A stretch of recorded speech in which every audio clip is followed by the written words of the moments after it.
sem professor. Estava sem professor. Estávamos sem professores, e o professor Whindersson levou o curso assim, olha, teve um semestre que foi técnico em Whindersson, né? Que o Whindersson deu todas as matérias, todos os componentes. Né? Foi um herói. A gente falava, olha, o Whindersson, você é o cara. E agora ele é coordenador de um monte de coisa, da escola inteira praticamente, né? Que é muito trabalho. Realmente, o professor Whindersson, assim, é um leão. Professora Sueli, a Raíssa levantou a mão. Não dá a palavra para a Raíssa? Antes da professora Sueli, pode ser?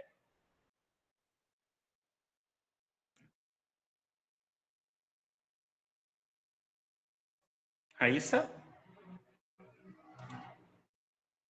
Deixa eu abrir o chat aqui.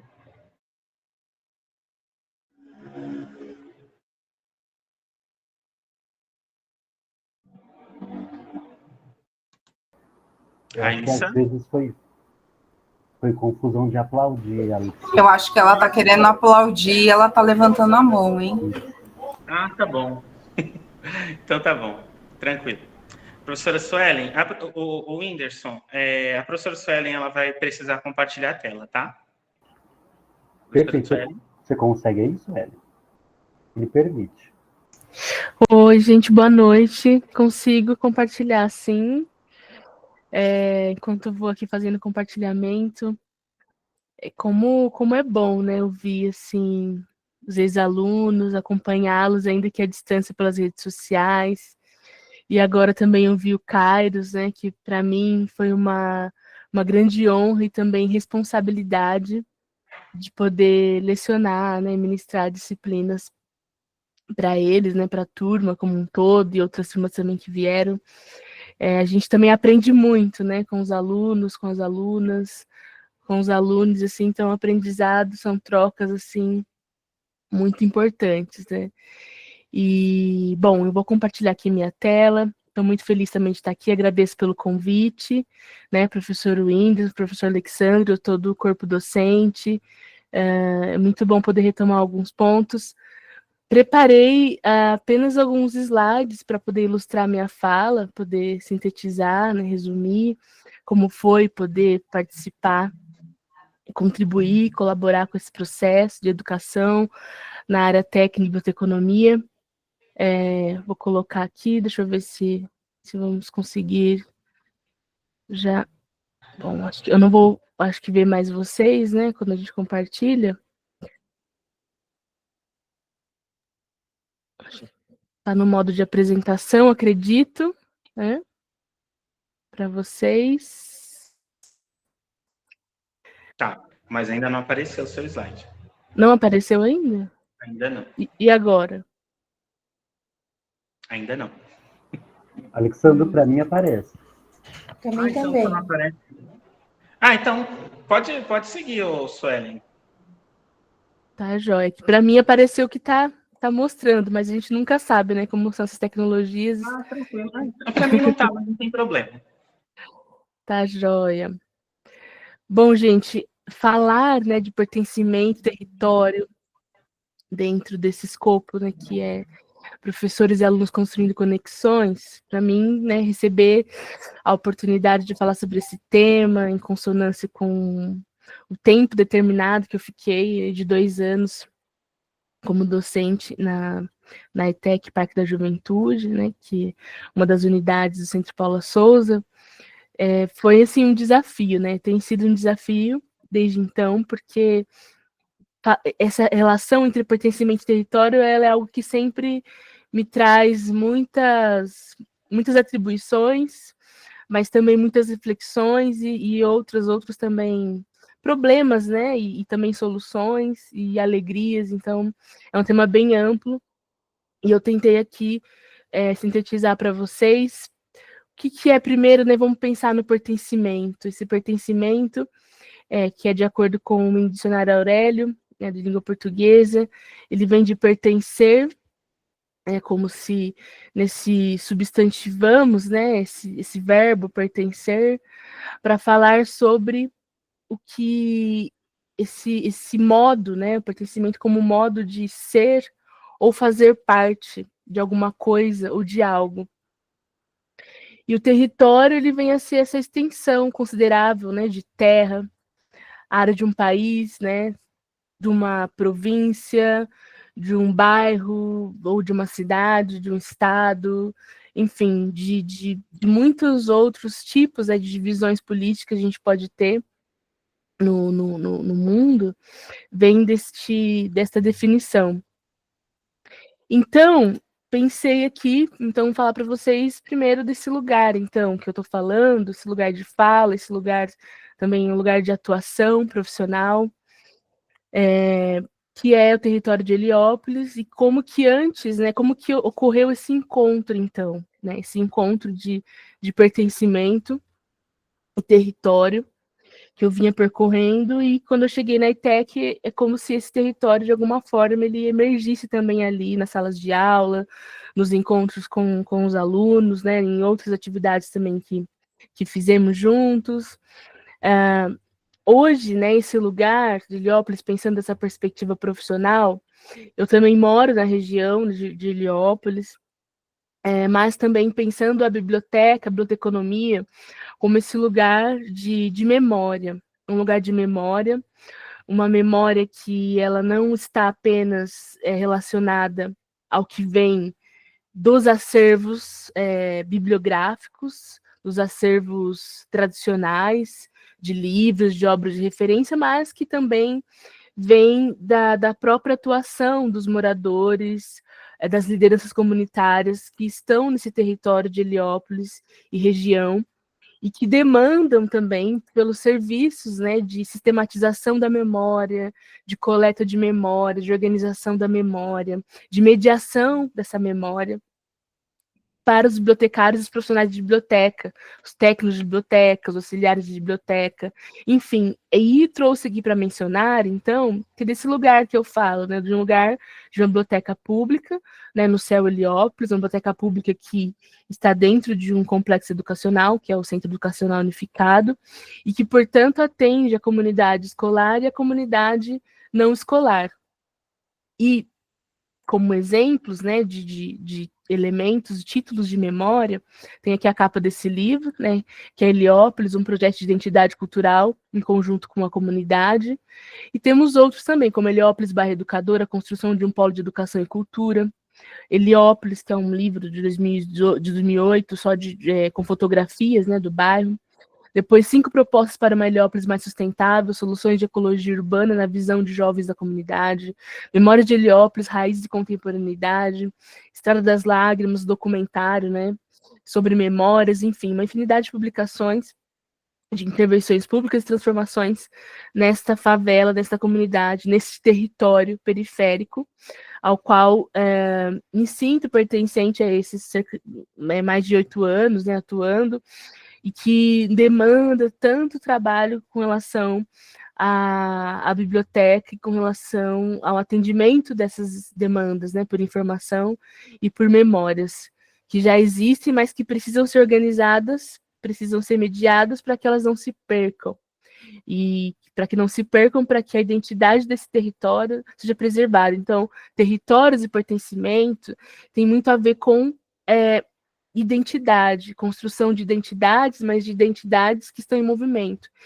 E por estar em movimento, então, esse lugar de fala ele se cruza com o que é colaboração, colaborar em ação, né? Então, aí eu posso dizer que eu estou, né, como bibliotecária por entre memórias, bibliotecas e territórios diversos.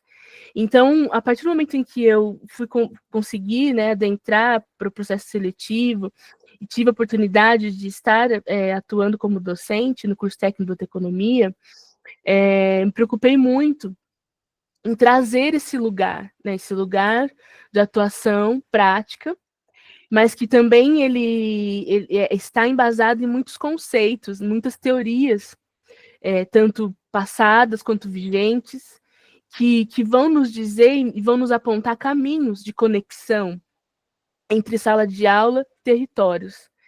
Então, estou aqui como bibliotecária por entre memórias, bibliotecas e territórios diversos, onde nessa pré-docência, né, tínhamos ali, como vocês estão vendo nas fotos, né, trouxe bastante fotos, exposições, né? Heliópolis é conhecido como um bairro educador, que tem seus 5 princípios baseados na educação, entre eles onde tudo passa pela educação. Aqui, nessa foto de baixo aqui da exposição, uma atuação com as escolas municipais de ensino fundamental, que é uma delas a EMF Campos Sales, em parceria com as lideranças comunitárias e também que podemos considerar educadores sociais ou educadores informais, educadores não formais. Essas lideranças, elas também têm muitas memórias e também trazem, né, muita relação, muitos caminhos para que nós, profissionais também bibliotecários, possamos fazer essa troca, né, de como é trabalhar com a informação, como é organizar acervos, mas também como é aprender com essas lideranças comunitárias, com esses professores, pedagogos, professoras, como é mediar este acervo para estas crianças, para esses educandos, para esses educadores. Então, temos aqui algumas referências, né, trouxe aqui algumas referências também desse trabalho, como Zumbi dos Palmares, algumas contações de história, apoios e parcerias com artistas,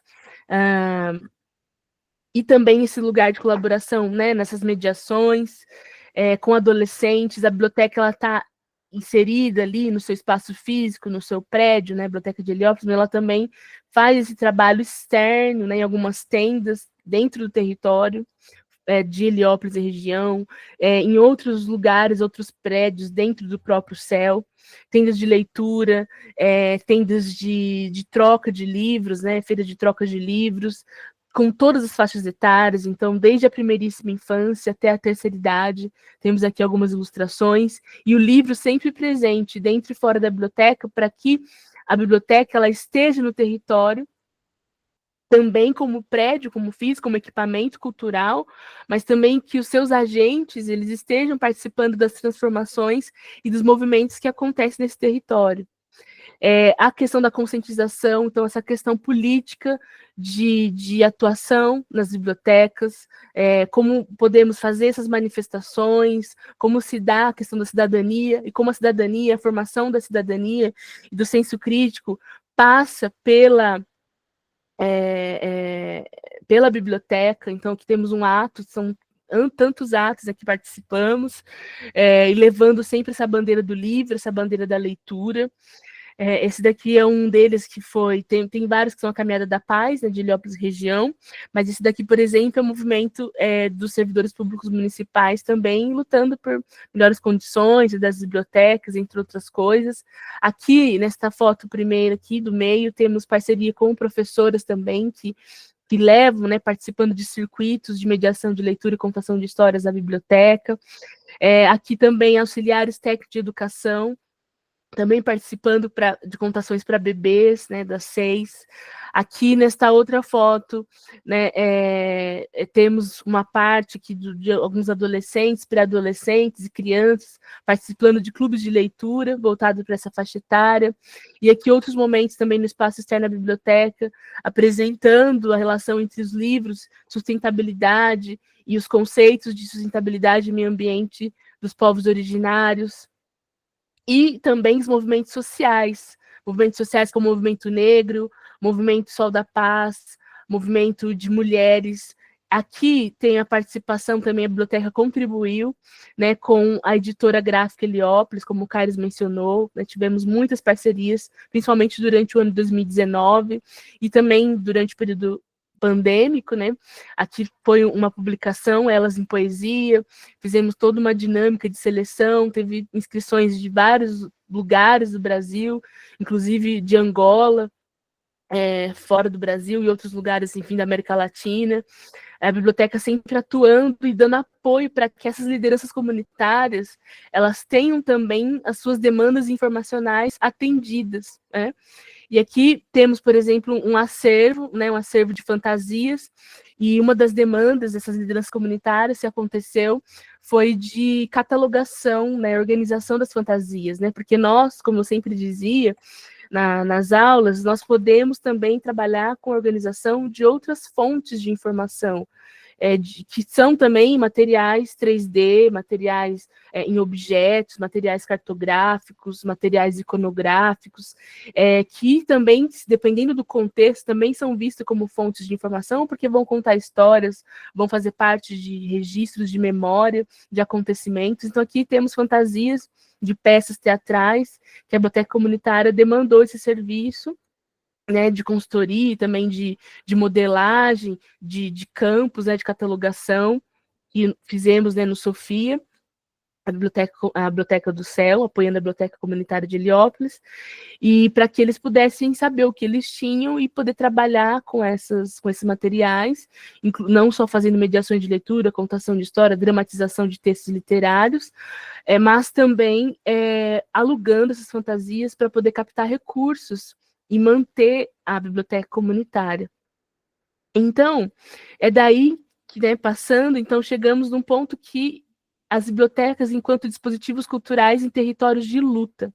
Bibliotecas, então, por entre classes dominantes e populares. Então, hoje eu estou atuando também como pesquisadora, né, e eu também agradeço muito a ETEC, porque me impulsionou os questionamentos dos alunos, muitas perguntas, assim, me trouxeram muitos problemas de pesquisa. Então, esse é um dos trabalhos, né, que está aí saindo, que vai ser publicado ainda esse ano. E como que pensamos, então, essa disposição, né, essa disposição cultural? E quando eu cheguei na ETEC, logo, né, no começo, o primeiro componente curricular, ou disciplina, com o qual eu trabalhei, lecionei, foi organização, tratamento e recuperação da informação. Aí depois veio empreendedorismo e comunicação na gestão de bibliotecas e centros de informação, serviços de referência e informação, tecnologia da informação aplicada às bibliotecas e centros de informação. E aí, olhando assim, no primeiro momento, vamos fazer um plano de trabalho docente, né, um PTD, e quais são então, essas atribuições e atividades profissionais. Então, foi ali que eu comecei, então, a concatenar, né, e tentar fazer essa amálgama dentro desse plano de ensino, do que seria, então, conectar toda essa bagagem como bibliotecária dentro de um território, nas questões políticas, sociais, que também perpassam as questões tecnológicas, porque as memórias, elas também carecem de tecnologias, memórias sociais, memórias políticas, né, de tecnologias, de plataformas, para que a gente possa fazer essa sistematização, essa catalogação e tornar tudo, né, indexável, recuperável. E eu pensei, então, esses profissionais, esses alunos, né, eu tenho a responsabilidade, essa grande responsabilidade, nós como docentes, de poder, né, atribuir a eles, né, que eles saibam organizar as tarefas rotineiras no ambiente de trabalho, realizar pesquisas em base de dados internet, promover ações que consideram respeito às normas estabelecidas, estimular a comunicação nas relações interpessoais e socializar os saberes. Então, por mais que muitas vezes a gente pode estar com uma disciplina considerada mais técnica, que vai tratar mais de questões normativas, de padrões, de protocolos de organização de acervo, a base dessas demandas, ela sempre vai ser social, né? Ela sempre vai ter um cunho político dado à biblioteca como esse dispositivo, né, que está sempre em disputa, em territórios também que estão sempre em disputa. E no caso das bibliotecas de céu, principalmente em periferias, que são territórios de disputa constante. Então, aí vem todas essas bases tecnológicas. Então, ali comecei a pensar, então, em aulas praxis, né? Aulas que trouxessem essa combinação entre teoria e prática. Então, sempre estivemos muito nos laboratórios, né? Laboratório de informática, utilizando o Biblivre, apresentando algumas ferramentas, né? Como Sofia, como Alexandria, que são softwares de gerenciamento de acervos, né, de comunidades e também de bibliotecas. E também as aulas expositivas em sala de aula, com as loudas, com anotações, os trabalhos tanto orais quanto entregues de forma escrita, em forma de seminário. Então, isso tudo é muito importante para a gente poder trazer essa relação. Principalmente que a gente está falando da questão técnica, o prático ele está sempre em evidência, mas também ele tem essa fundamentação teórica, ela é muito importante. E também tivemos, né, ao longo desse processo, uma ação prática na Biblioteca Comunitária de Heliópolis, né, o Kairos também participou, sempre participando de todas as atividades, tanto dentro como fora de sala de aula, laboratório de informática, ou na própria biblioteca da ETEC, ou nesses outros espaços. Então, essa biblioteca comunitária de Heliópolis, estivemos ali fazendo o que a gente chamou de um mutirão para fazer uma revisão de sequenciamento de acervo. Então, são 3 pisos de biblioteca, vamos ver como é que estava ali sendo utilizada a CDD, como estava sendo utilizada a tabela FA, que são instrumentos, né, de representação temática da informação, e que a gente pode comparar hoje no meio tecnológico com os links, né, número de chamada, endereço, localização do item no acervo físico, mas que também hoje os links representam a localização do item no acervo digital, no acervo virtual, ou até mesmo os números, né, outros números, outros códigos também de localização persistente. Então, aqui a gente fez esse trabalho, a coordenadora da biblioteca, que está aqui, perto aqui desses cabides, né, com as fantasias, né, dessa arara, explicando, apresentando a biblioteca, fazendo essa mediação, os alunos, as alunas, podendo manusear esse material. Também lá eles usam até hoje um sistema que é mantido pelo Instituto Belas Artes, e podendo manusear esse material, ver como é que funciona ali o espaço, quais uma demanda ali, demandas, né, muito altas e muito significativas pelo trabalho na área, né, pelo trabalho da nossa área. Depois também tivemos, e sempre teve, sempre acontece, né, na ETEC, eu acho que isso é muito, muito valoroso, sempre admirei muito os trabalhos, né, dos professores, professor Alexandre, professor Whindersson, e tantos, né, professores e professoras, trazendo profissionais para fazer essa interlocução com a área, né? Então, aqui, por exemplo, tenho a colega, né, de profissão, que é a Fernanda Domingos, que trabalhou na DASA, né, que DASA está por trás do Instituto do Lavoisier, né, Laboratório Lavoisier. Então ela trabalha com tecnologia, uma bibliotecária que trabalha principalmente com a governança de dados, com LGPD. Então conversou com os alunos sobre como é que se dá isso, e como que pode parecer algo distante, né, esse gerenciamento de dados, mas como que as leis, né, as 5 leis da biblioteconomia, elas estão em voga nesse processo de curadoria de dados, tratamento de dados, para poder traçar perfis, né, de pacientes. E então a DASA ela é uma das pioneiras, né, na América Latina com relação a isso. E a Fernanda, na época, era bibliotecária à frente desse processo, e ela esteve para falar também com os alunos. Foi muito interessante poder articular isso, esse momento. E hoje ela, inclusive, é bibliotecária na Boticário, né, então trabalhando também com toda essa governança de dados por lá. Tivemos também aqui, na foto aqui abaixo, eu lembro que foi o professor Whindersson que articulou, a bibliotecária Cíntia Mendes, né, também, de um céu, fazendo, né, falando no mesmo dia que a Fernanda, né, então coloquei aqui, foi bem interessante ver ela trazendo um lado mais social, né, de mediação literária, e a Fernanda um lado mais tecnológico, né, como que essas duas frentes de atuação se brincaram ali no mesmo momento, no mesmo dia. E num outro momento aqui, do outro lado, né, temos o Anderson também, que na época era bibliotecário na Unip, né, de Jundiaí. Então ele trouxe lá, ele fazia um trabalho de gerenciamento, de administração de biblioteca setorial. Então conversou, né, falou sobre esse trabalho, estão passando por vários setores. E também um bibliotecário, também na época da biblioteca, né, da Fundação Getúlio Vargas, da FGV, que falou, né, sobre essa questão também da catalogação dos dados do repositório digital. Inclusive, foi uma indicação de uma aluna, na época, Nádia, que poderia estar aqui hoje. Então, acredito que é uma troca também, saber o que os alunos têm de indicação, o que eles querem ouvir, e poder também fazer esse diálogo, essa articulação com eles, e também entregar esse protagonismo para os alunos. É muito importante construir esse protagonismo, porque quando a gente fala de biblioteca como lugar de memória, a gente também está falando de um lugar de protagonismo cultural, de formação informal, né, mas também, né, formação de leitores, portanto informal, porque não está nas instituições de ensino formais, né, que tem todo um cronograma ali de ensino fundamental, ensino médio, educação infantil, ensino superior, mas que também tem um trabalho de educação, um trabalho educativo, formativo, Então, poder conferir esse protagonismo para toda a comunidade escolar e não escolar, esteja em que lugar que for, né, é muito importante e faz parte, muito importante no sentido de que faz parte de conferir esse protagonismo cultural, que passa tanto pelos nossos leitores e leitoras que são atendidos, que de alguma forma também vão se sentir pertencentes à biblioteca, porque uma vez que a gente, como profissional de biblioteca, consegue se inserir no território, consegue se sentir pertencente àquele território, atuantes daquele território, ainda que não como moradores, nós estamos próximos e muito próximos de criar um vínculo também com esse território, com as pessoas que compõem esse território, para que eles também se apropriem da biblioteca enquanto esse dispositivo e que daí eles se tornam protagonistas. Protagonistas, educandos e também os alunos, né? Foi muito, muito importante também poder receber essas indicações de profissionais e poder contar com a presença deles a partir da indicação, né, dos alunos também.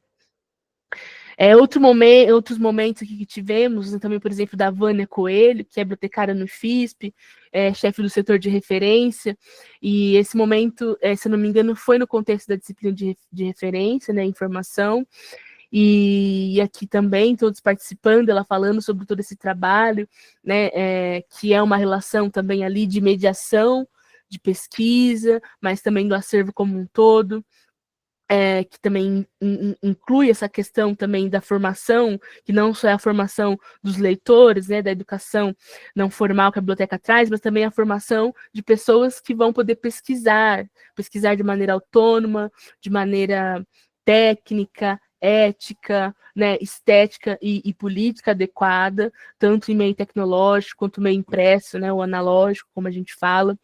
Aqui também, na primeira foto aqui, né, de cima, temos o PC, né, o Paulo César, junto com a esposa dele, a Elaine, ele que é o idealizador da editora gráfica Heliópolis, né, que o Caio mencionou também, morador de Heliópolis região, atuante até os dias de hoje, desde muitos anos naquele território, fomentando cultura, escrevendo projetos. Esse contexto foi o contexto da disciplina de empreendedorismo, então ele falou muito como é empreender, essa relação da editora, né, ir lá, escrever, submeter um projeto para editais, concorrer nesses editais, e quando a gente percebe, por exemplo, as demandas dessas, né, de poder publicar autores periféricos, autores e autoras trans, de diferentes gêneros, de minorias, né, em direitos, embora a maioria em números, né, como, por exemplo, a população negra, né, e periférica,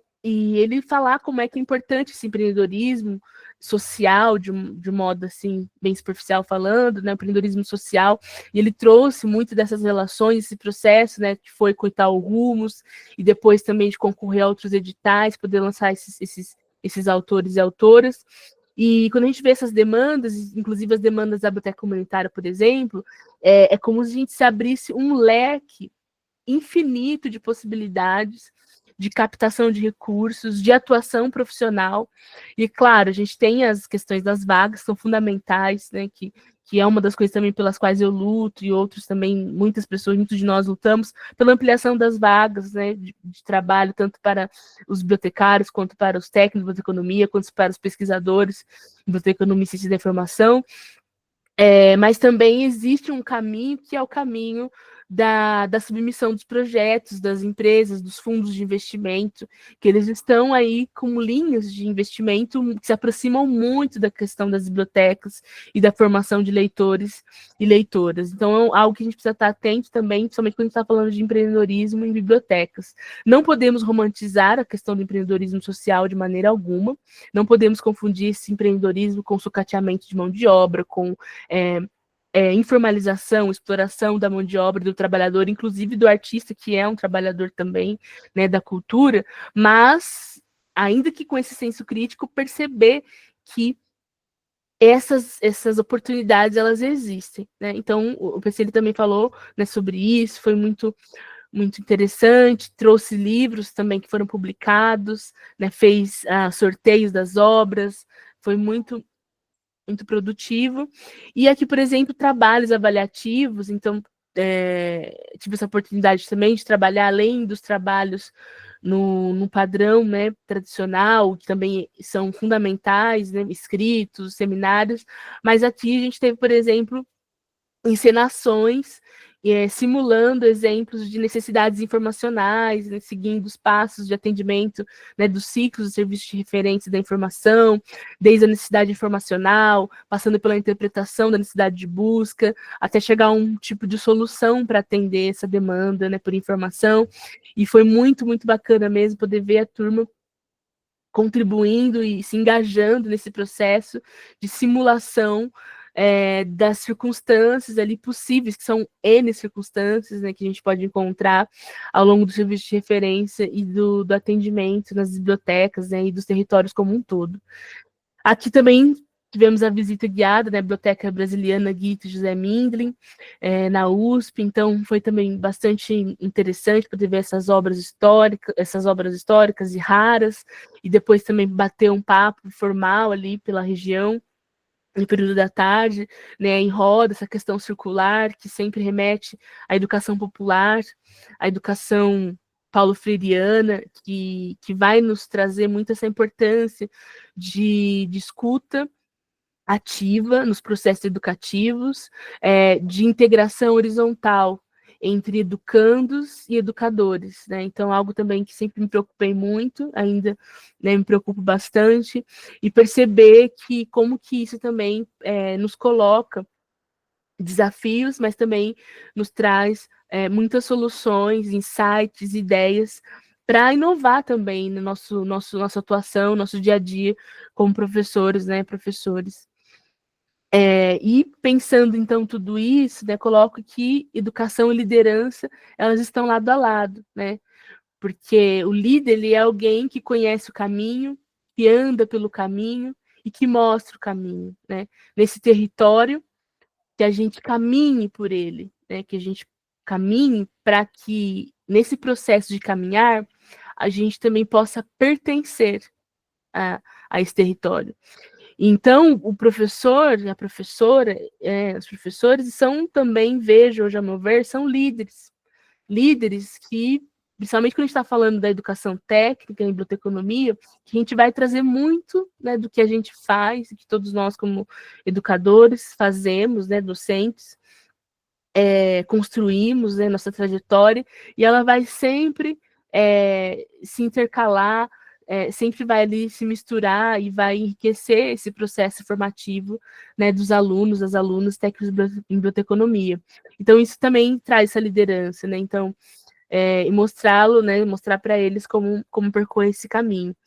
E para mim, assim, né, foi uma grande oportunidade, porque foi a partir dali, a sala de aula, perceber a sala de aula apoio também, né, de todo o corpo docente que me acolheu, que me recebeu, dos alunos, né, das alunas, perceber que a sala de aula é o meu lugar preferido, né, não mais como aluno também, mas perceber que é um lugar que eu quero estar, né, cada vez mais, poder trabalhar com ensino, trabalhar com pesquisa, e foi para mim essa experiência ali de estar na ETEC, para mim foi uma certeza, né? Me trouxe essa certeza de algo que eu já tinha deixado para lá, então eu falei assim, não, já fiz a graduação, fiz uma especialização, mas cada vez mais ali na sala de aula, e depois com a pandemia em 2020, continuei, mas um desafio ainda maior, que foi poder dar aula remota. Eu gostava desse contato presencial, de poder olhar no rosto, né, dos alunos e perceber a dúvida, poder interrogar, interpelar, conversar, dialogar, e ali, então, naquele momento, a partir da ETEC também, como professora, eu decidi seguir, né, continuar a carreira acadêmica, até o momento conciliando com a atuação profissional. Então, finalizei, entrei o mestrado, finalizei o mestrado, depois segui hoje, né, como doutoranda, e levando muitas dessas questões que foram apresentadas também nas salas de aula, né, com os alunos, que com um potencial assim gigantesco, e que também impulsiona a gente, né, para pensar uma biblioteconomia que seja cada vez mais brasileira, né, e mais adaptada também ao nosso contexto histórico colonial, que tem a ver com essa quebra também de decolonialidade, que também submete, né, os territórios, que também submete os pertencimentos e dentro desses territórios e a identidade desses territórios, né?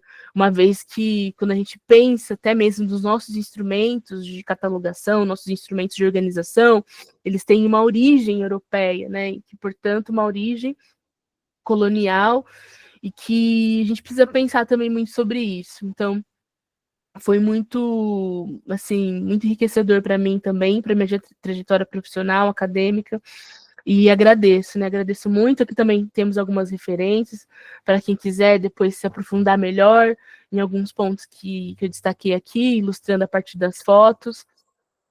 E é isso. Muito obrigada, pessoal. Muito obrigada mesmo. E vida longa ao curso, né, de biblioteconomia, curso técnico de biblioteconomia, porque é um curso que faz a diferença. E eu tenho um sonho, não sei se utópico, né, Alexandre, mas um sonho de que a gente possa contar com muitos técnicos de economia também nas bibliotecas dos céus, né, e que sejam algo que faça parte de uma política pública para nós, porque com certeza a gente vai ganhar muito com isso. Vamos seguir na luta, né, e quem sabe um dia.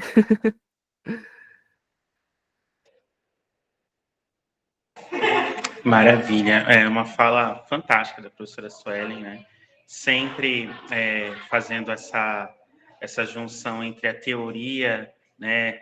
Todo o corpo teórico da nossa área e de outras áreas, e também a nossa parte prática, né? A professora Suelen foi uma professora extremamente competente, né? É uma profissional competente como um todo, e foi uma professora que contribuiu muito, muito mesmo para o nosso curso. Quando acabou o contrato dela, na época eu estava na coordenação, foi muito triste, né? Aí ela falou, vai passar 6 meses, ela vai voltar.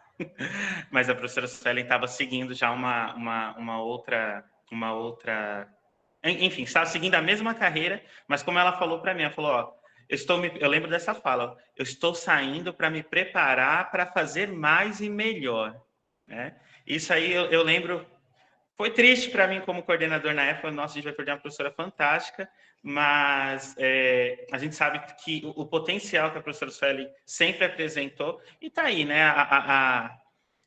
O que nós vemos e ouvimos agora deixou claro, né? A professora Suelen contribuiu muito para o nosso curso, mas muito mesmo, né?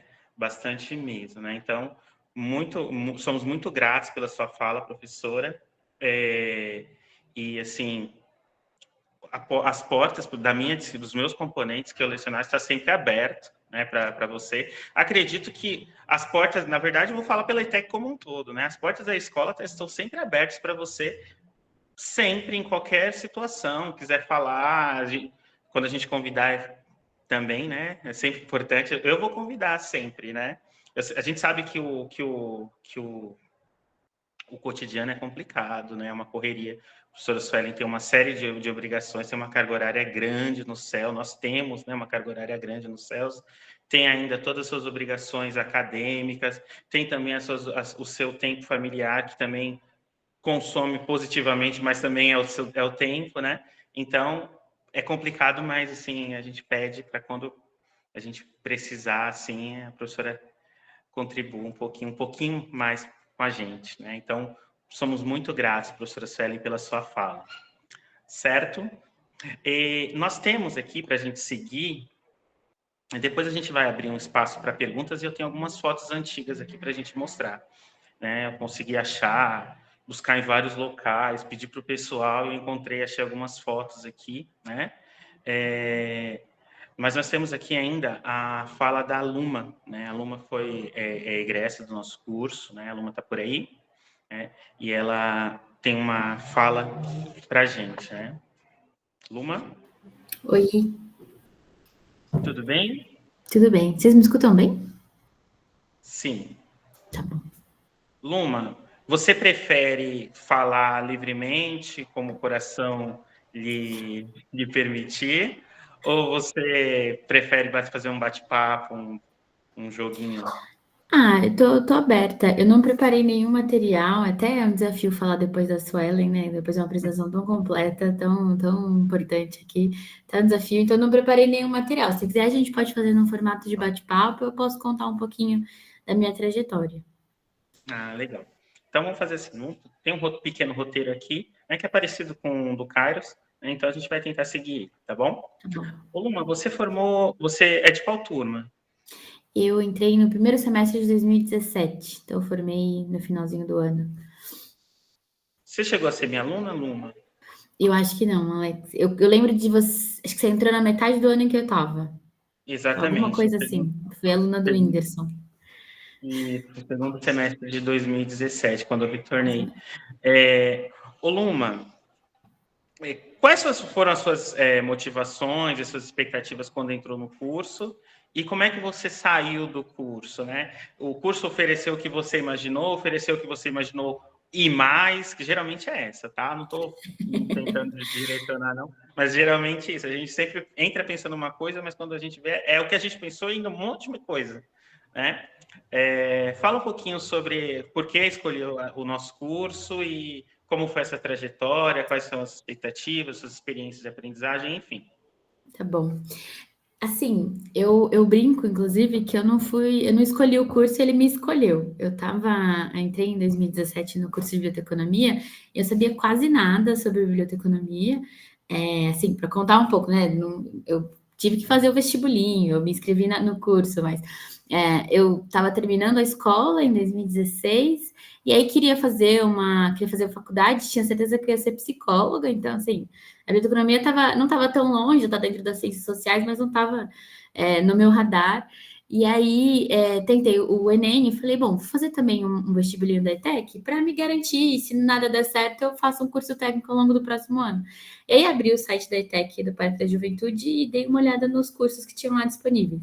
Na época, eu era estagiária num programa que eu não sei mais se existe, mas na época existia um programa do governo do estado de São Paulo que era que oferecia estágios para alunos ainda no ensino médio. Então, você era um estagiário, trabalhava 4 horas ali num departamento público da cidade, e enquanto estava no ensino médio também, que geralmente é oferecido para quem já está num curso técnico ou na graduação. Nesse programa, os alunos do ensino médio também tinham acesso. E nesse período, eu fui trabalhar num museu, o Museu Penitenciário Paulista, que fica ali no Parque da Juventude também, do outro lado, né, na Zaki-Nash. Entrei no museu que era perto de casa, sempre gostei muito de ler, gostei muito dos espaços culturais, e entrei no museu e lá tive contato com a museologia, com a biblioteconomia, mas tudo de forma muito por cima, porque não era o meu objetivo, era o meu primeiro contato com o mercado de trabalho. Então, quando eu vi o curso de biblioteconomia na grade, falei, gosto muito de ler, pode ser interessante, gosto muito de bibliotecas, vamos ver o que eu descubro nesse curso. E aí me inscrevi, entrei, e foi uma surpresa, assim, em 2 meses que eu estava fazendo o curso, eu falei, cara, acho que é a minha vocação, entendi o que, assim, foi quase como um despertar, assim, os meus primeiros contatos com as disciplinas foram muito boas, os professores eram ótimos, a gente tinha uma agenda, né, de visitas, enfim, conhecer o que era a biblioteconomia na sua essência, que me tocou muito, foi muito importante. E aí, em 2 meses, eu já tinha decidido que eu ia fazer biblioteconomia como graduação, já tinha deixado a psicologia de lado e decidi que era isso que eu queria fazer. E fui perseguindo isso ao longo do ano, ao longo do próximo ano. Então, assim, acho que para responder a sua pergunta, ela mudou tudo. O curso na ETEC mudou a rota da minha vida, né? Porque hoje, onde eu estou hoje, depende muito desse primeiro ano, desse primeiro contato que eu tive com a biblioteconomia. Então, foi muito importante. A experiência de estar no curso, de compartilhar isso com os colegas ali, mudou completamente a rota da minha vida e mudou para melhor, eu gosto de acreditar. Legal, Luma. Tá ligado. Ô, Luma, tem alguma experiência de aprendizagem durante o curso que te marcou mais? Né? Algum componente, algum tópico, algo que você tentou levar adiante ou que impactou bastante assim a sua vida ou enfim, a sua vida profissional e talvez a sua vida pessoal? Acho que várias coisas foram muito importantes nessa jornada, Alex, mas enfim, uma coisa que foi muito importante para mim foi logo no final do curso, e eu não sei se ainda está nesse formato, vocês me corrijam se eu estiver falando besteira, mas quando eu estava na turma, o nosso TCC era feito no segundo semestre e a gente entregava um artigo, né? Não sei se ainda é isso. E foi minha primeira experiência com um artigo científico, propriamente dito. Até aquele momento, eu tinha trabalhado, enfim, feito Enem, a gente fazia redação, sabia escrever, mas a escrita científica foi a primeira experiência. E foi muito interessante, assim. Sei que o TCC sempre tem esse poder de mudar um pouco como a gente vê algumas coisas, de alterar, sabe? É sempre uma experiência dolorosa ou positiva, ou às vezes ao mesmo tempo as duas coisas. Mas para mim foi muito importante esse primeiro contato com a pesquisa ali no segundo semestre, quando a gente passou a fazer o TCC, porque me ajudou a entender o que era uma pesquisa, o que é um problema, como é que eu posso endereçar isso. E foi muito importante na continuação da minha jornada, né? Porque, como eu falei, em 2 meses decidi que queria fazer biblioteconomia, que era minha vocação, e fui buscar a graduação no ano seguinte. E aí entrei na USP no ano seguinte e foi uma avalanche, né? Eu sou de escola pública, não tinha essa cultura de ciência, de escrita científica na escola, e quando eu cheguei na USP, a gente tinha uma demanda muito grande para produção científica, enfim, dos seminários e tudo mais. E essa primeira experiência que eu tive na ETEC de escrita, né, do TCC, foi muito importante, me ajudou, assim, mudou muito a forma como eu entendi as coisas ali. Inclusive, os nossos contatos com normas, né? A gente acaba ficando muito bom em trabalhar com norma científica, isso foi super importante. Isso olhando para a graduação. Assim. Mas acho que o ponto que foi principal na minha jornada na ETEC foram as visitas técnicas e todos os projetos que a gente fazia além da sala de aula. Isso foi bastante importante, assim. Para além também das visitas técnicas, a gente participava muito de palestras fora, os professores traziam palestras para a gente acompanhar dentro da sala, dentro do ambiente, né? Mas ouvir outros profissionais e ouvir jornadas diferentes foi muito importante, porque me permitiu ver a biblioteconomia de forma dinâmica, né? Diversa. Todos os caminhos que eu poderia galgar indo por essa formação. Então, para além da sala de aula, né, todas as vezes em que a gente teve a oportunidade de conhecer um espaço diferente, conhecer jornadas diferentes, foram muito interessantes. E aí, só para também não deixar de citar, assim, uma coisa que foi muito legal, que me marcou muito nessa jornada também, eu acho que era na disciplina de eventos, vocês vão me perdoar aqui, mas que a gente fazia um evento todo semestre, né? E na minha turma a gente fez uma festa de Halloween, que foi a festa mais legal de Halloween que eu já fui na minha vida, e foi numa biblioteca, assim.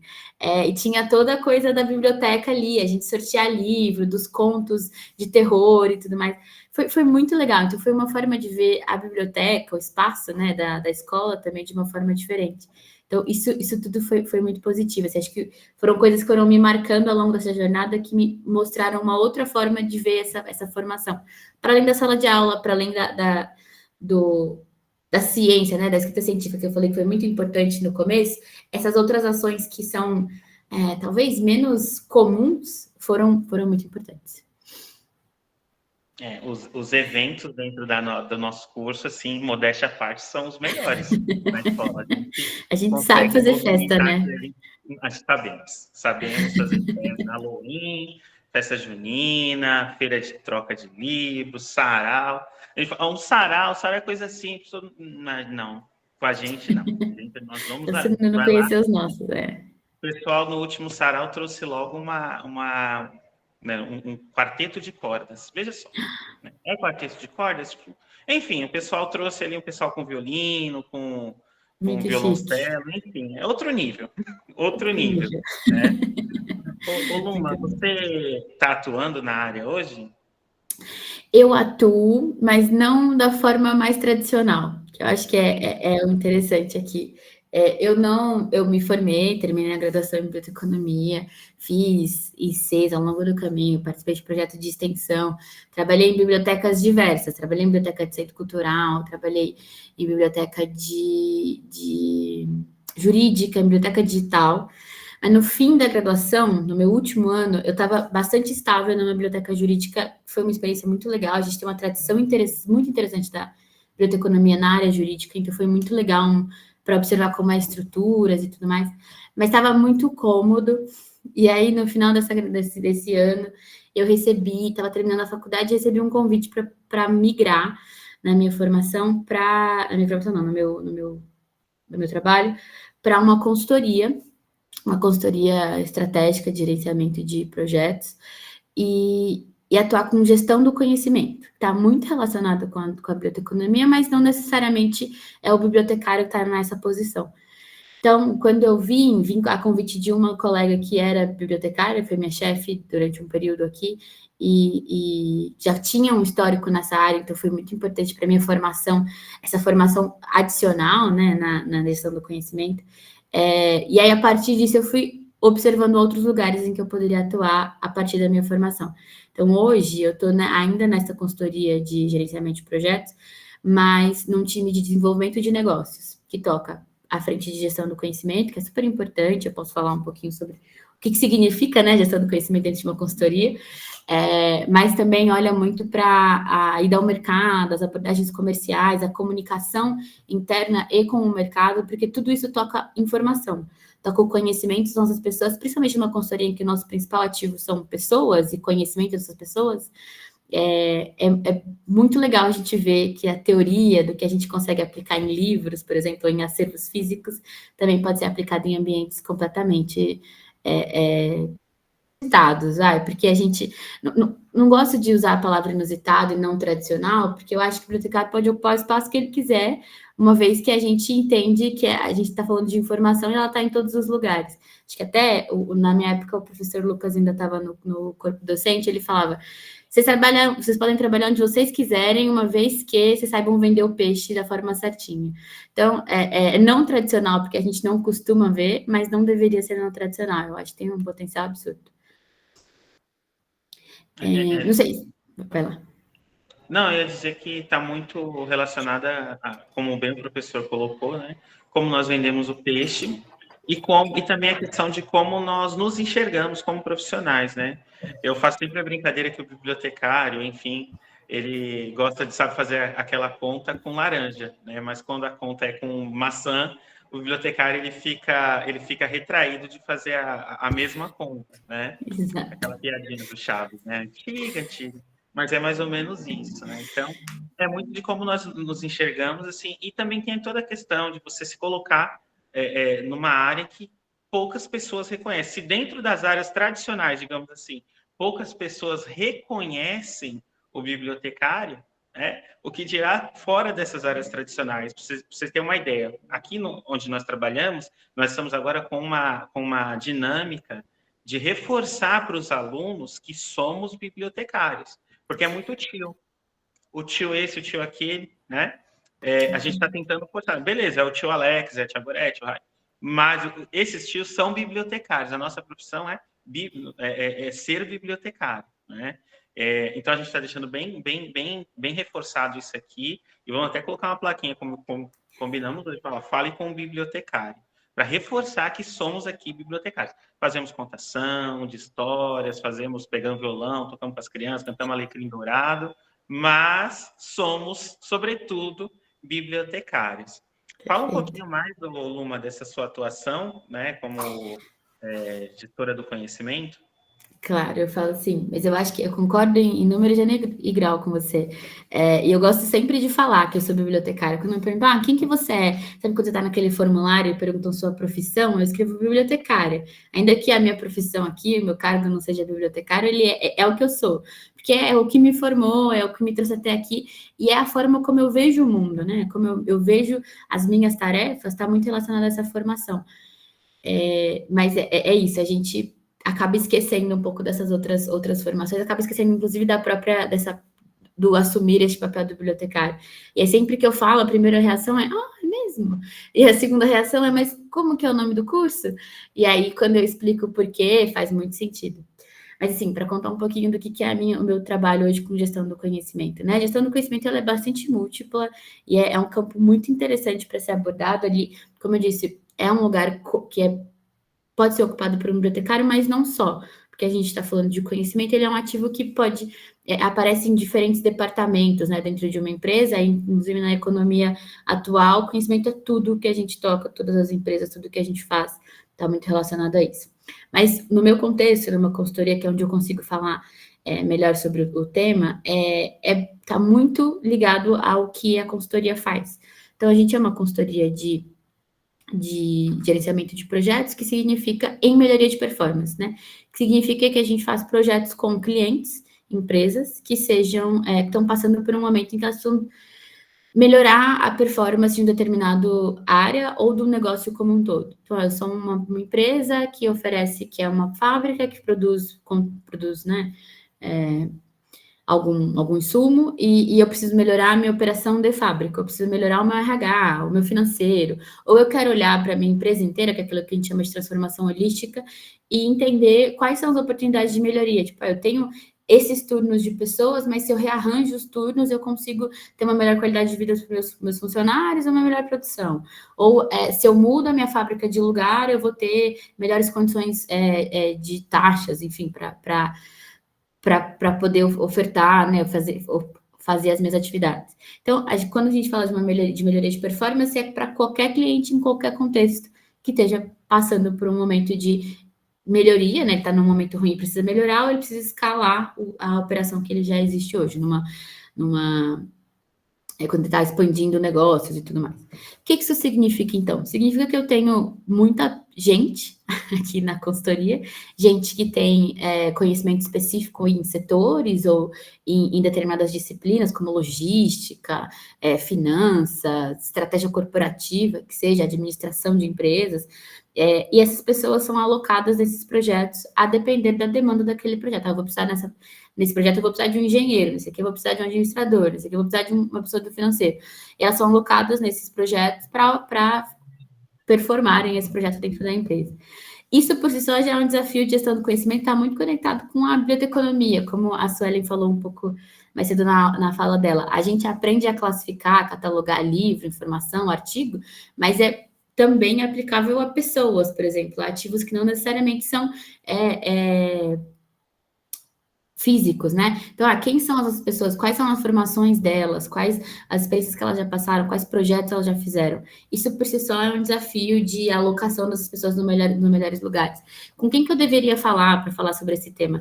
Tudo isso é a construção de sistemas de informação em que a gente consegue mapear as pessoas, identificá-las e poder acioná-las no momento certo, para a atividade certa. Mas, para além disso, esses consultores produzem muito conteúdo, né? E conteúdo de qualidade. Eu faço análises profundas de mercado, faço análises profundas de cenário, e tudo isso, terminei meu projeto, entreguei para o cliente, fechei minha máquina, guardei a pastinha ali e fui embora. A ideia que a gente tem aqui, quando a gente está olhando para uma frente de gestão de conhecimento nesse contexto, é como que eu uso esse conhecimento para sair na frente da próxima vez, para construir mais conhecimento, né? Como que eu não deixo que isso morra? O que alguém produziu aqui pode ser relevante para o próximo. Como que eu identifico o que é relevante? Qual que é o momento de fazer a aquisição desses materiais? Quais são os fluxos de informação que eu tenho dentro dessa companhia e onde eu deveria ter um processo ali, nesse caso, que um bibliotecário olhando para isso e falando, aqui é um ativo de conhecimento que eu gostaria que você compartilhasse com outras pessoas. Como que eu faço esse ciclo, né? De capturar, organizar, deixar disponível, compartilhar, para que ele, inclusive, retroalimente. Então, está muito relacionado a desenvolvimento de pessoas também, a desenvolvimento de produtos, porque sobre o conhecimento que a gente está produzindo, eu consigo produzir novas formas de ver outras coisas. É um pouco daquilo, né? Eu estou trabalhando em cima dos ombros dos gigantes que me trouxeram até aqui.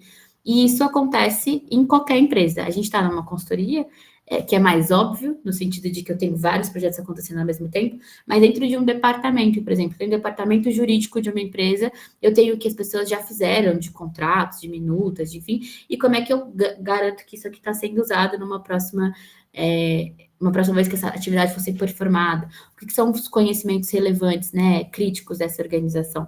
Então, é um pouco disso, esse papel de gestão do conhecimento aqui. Como que a gente garante que aquilo que já está sendo produzido, conhecimento que já existe dentro da organização, seja usado da melhor forma, que a gente não perca. Que é uma coisa que hoje a gente pode dizer que, enfim, se não toda, a maior parte das empresas passa, seja num lugar um pouco mais óbvio, como eu estou falando de projetos específicos, ou seja, num lugar interno mesmo, da estruturação da empresa, daquele negócio, como é que ele tá sendo sustentável. Então, é um pouco nessa linha a minha atuação aqui. E aí isso envolve, veja só, a criação de bibliotecas, o desenvolvimento de taxonomias, de vocabulários controlados, de processos em que eu garanta que uma biblioteca conversa com a outra, que eu tenho cases ou propostas ou materiais de projetos e eles possam ser conectados a partir, por exemplo, das disciplinas que eles conectam, ou das pessoas, ou dos clientes, enfim. E isso, essencialmente, é o que a gente aprende quando está falando de catalogação, de classificação, de conteúdo de tagamento. Então, eu atuo na área, todos os dias eu estou pensando sobre tudo que a gente pensa quando assume o cargo de bibliotecário lá e assina na carteira de trabalho, mas eu não sou bibliotecária lá na meu registro da carteira de trabalho, vou dizer assim, eu tenho outras atribuições também. Isso impacta muito, por exemplo, quando eu estou desenvolvendo uma abordagem comercial, quando eu conheço aquilo que eu já fiz num setor ou num cliente, eu sei como sair na frente. E você só conhece a própria empresa se você tem isso bem documentado, bem organizado. Está um pouco na linha da memória institucional, mas aqui a gente está olhando no dia a dia, como é que eu uso isso de forma viva para que as pessoas possam tirar o melhor daquela experiência. Então, é um pouco disso. Não sei se falei demais ou se ficou muito confuso. Se deixar, eu falo a noite inteira. Não, foi bem claro, né? Foi bem claro. A gestão do conhecimento tem fortes relações na nossa área, tanto a questão da gestão do conhecimento tácito quanto conhecimento explícito, né? Todas essas questões que passam pela gestão da informação está muito relacionada à nossa área.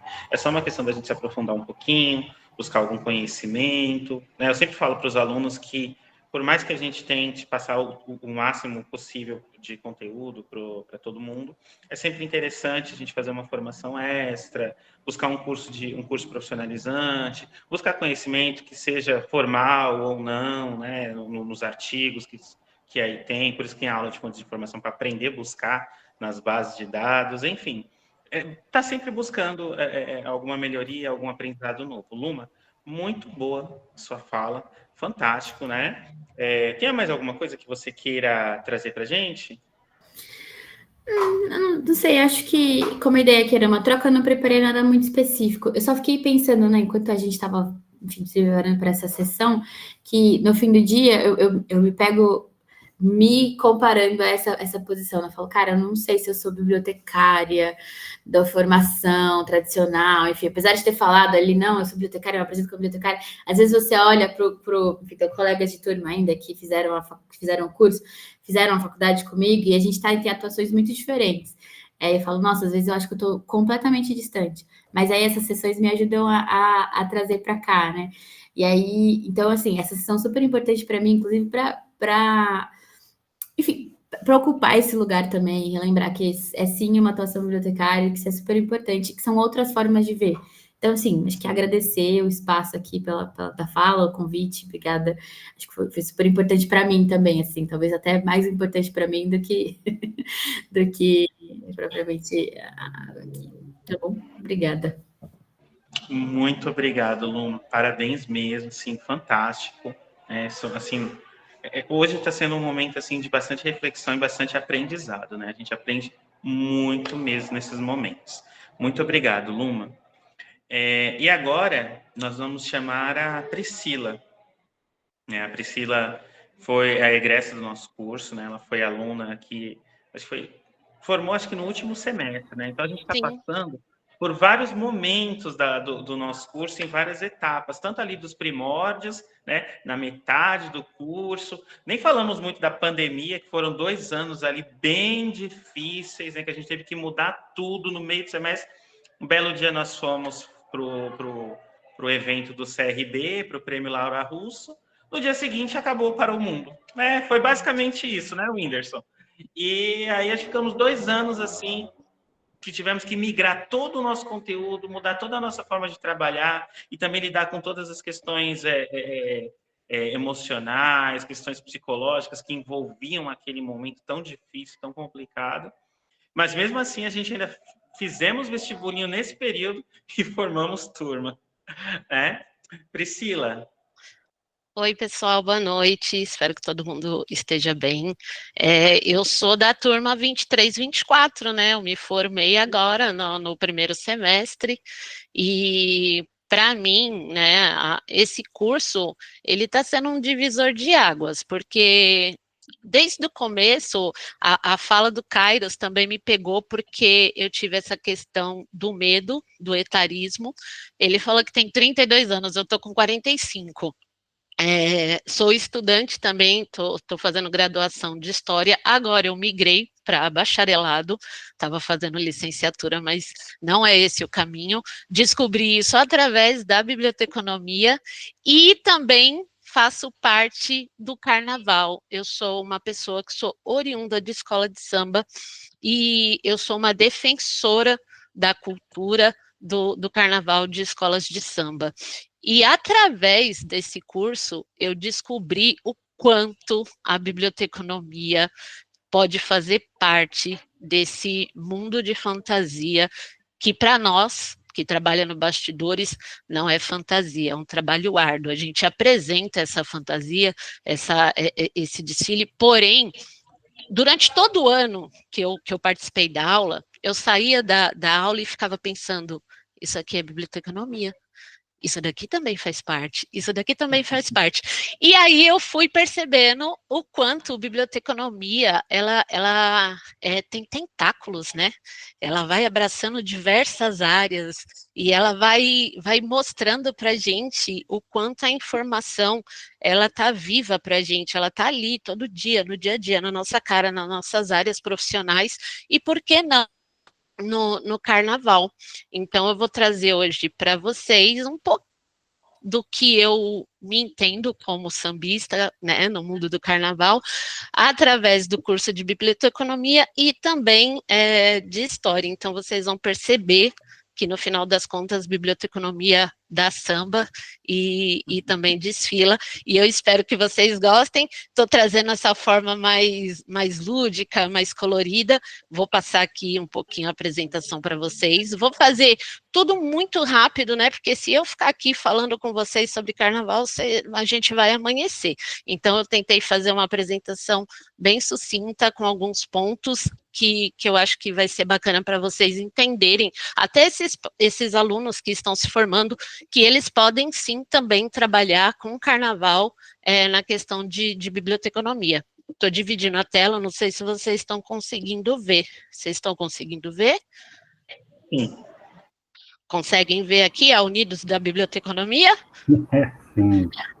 Então, eu apresento a vocês a Unidos da Biblioteconomia com o enredo Guardião do Saber, Biblioteconomia, Memória e Cultura em Desfile, que foi a proposta dada, né, do nosso bate-papo, que é Bibliotecas e Territórios Conectando Comunidades e Promovendo o Pertencimento. Vou fazer uma breve apresentação da minha pessoa. Eu fui rainha de bateria, sou oriunda de escola de samba de carnaval desde os meus 15 anos de idade. A maior parte da minha vida eu vivi escolas de samba, dentro de quadras de escola de samba. Toda a minha formação, tanto profissional, porque eu sou dançarina também, profissional, tenho meu DRT, foi tudo aprendendo em escolas de samba. E o que eu aprendi de escola de samba não foi a parte midiática, né, daquela hipersexualização. Eu aprendi muito a parte cultural. E aí é nesse ponto que eu quero pegar, onde a biblioteconomia pode colaborar bastante para os futuros alunos aí que se interessar na área e também gostar do carnaval. Vou mostrar para vocês uma breve história do que é o carnaval, de como se fundiu as escolas de samba e aonde que a biblioteconomia vai entrar para agregar, né, a questão do carnaval.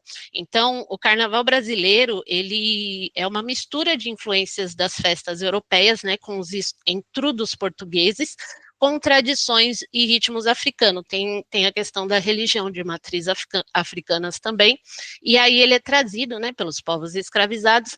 A partir do século XVIII foi ganhando, né, esse jeitinho brasileiro, com o surgimento dos primeiros blocos carnavalescos, cordões e ranchos, que tem uma diferenciação, a festa começou a se organizar e adquirir uma identidade única, marcada por elementos de dança, músicas e teatros populares. Então, a questão de escola de samba, cordão e rancho é mais uma questão de regionalidade, alguns outros conceitos também, né? Cordões e ranchos são mais do interior, principalmente aqui da região de São Paulo, que muita gente pensa que o carnaval é só do Rio de Janeiro, mas os ranchos do interior de São Paulo são muito fortes, escolas muito tradicionais aqui de São Paulo, como Vai-Vai, são de ranchos, o Camisa Verde e Branco também são de ranchos, então tem essa diferenciação. E aí tem essa cronologia que eu trouxe para vocês, que não sei se vocês estão conseguindo ouvir, mas esse é um dos primeiros sambas que foi registrado na Biblioteca Nacional, que é pelo telefone. Eu acho que ele não vai sair, mas tudo bem. Aí, em 1899, a gente tem Chiquinha Gonzaga compondo. Estão conseguindo ouvir agora? Eu acho que ele tá falhando. Tá bem baixinho, Priscila. Tá bem baixinho. É porque esse áudio foi difícil de achar, mas eu vou pausar para não atrapalhar. Então, 1899, Chiquinha Gonzaga, ela vai compor a primeira marchinha, que é o Abre Alas. Os primeiros filmes sobre carnaval, eles começam a aparecer em 1908. 1913, esses primeiros exemplares de samba são gravados e declarados na Biblioteca Nacional, e a Biblioteca Nacional também serviu de camarote para esses desfiles de blocos, porque era sempre ali na região central do Rio de Janeiro, em torno ali do quarteirão da Biblioteca Nacional, então ali ficavam a alta classe, ficavam os jornalistas para ver esses blocos passar. Eu tentei trazer aqui pelo telefone para vocês ouvirem, mas infelizmente não está rolando, está falhando. A partir de 1925 começou esses concursos, e só em 1935 que vieram os concursos de escolas de samba. Agora vai. Não vai. Então, vamos passar. Então, o que acontece? O espírito do carnaval nada mais é do que o carnaval popular invertendo os papéis sociais, onde homens e mulheres considerados comuns se vestiam de pessoas importantes da corte e da alta classe social, como a gente vê aqui na foto. Aqui você vê pessoas vestidas com trajes da realeza, que saíam às ruas para poder brincar e pular o carnaval, e desde sempre o carnaval, infelizmente, ele era reprimido pela polícia.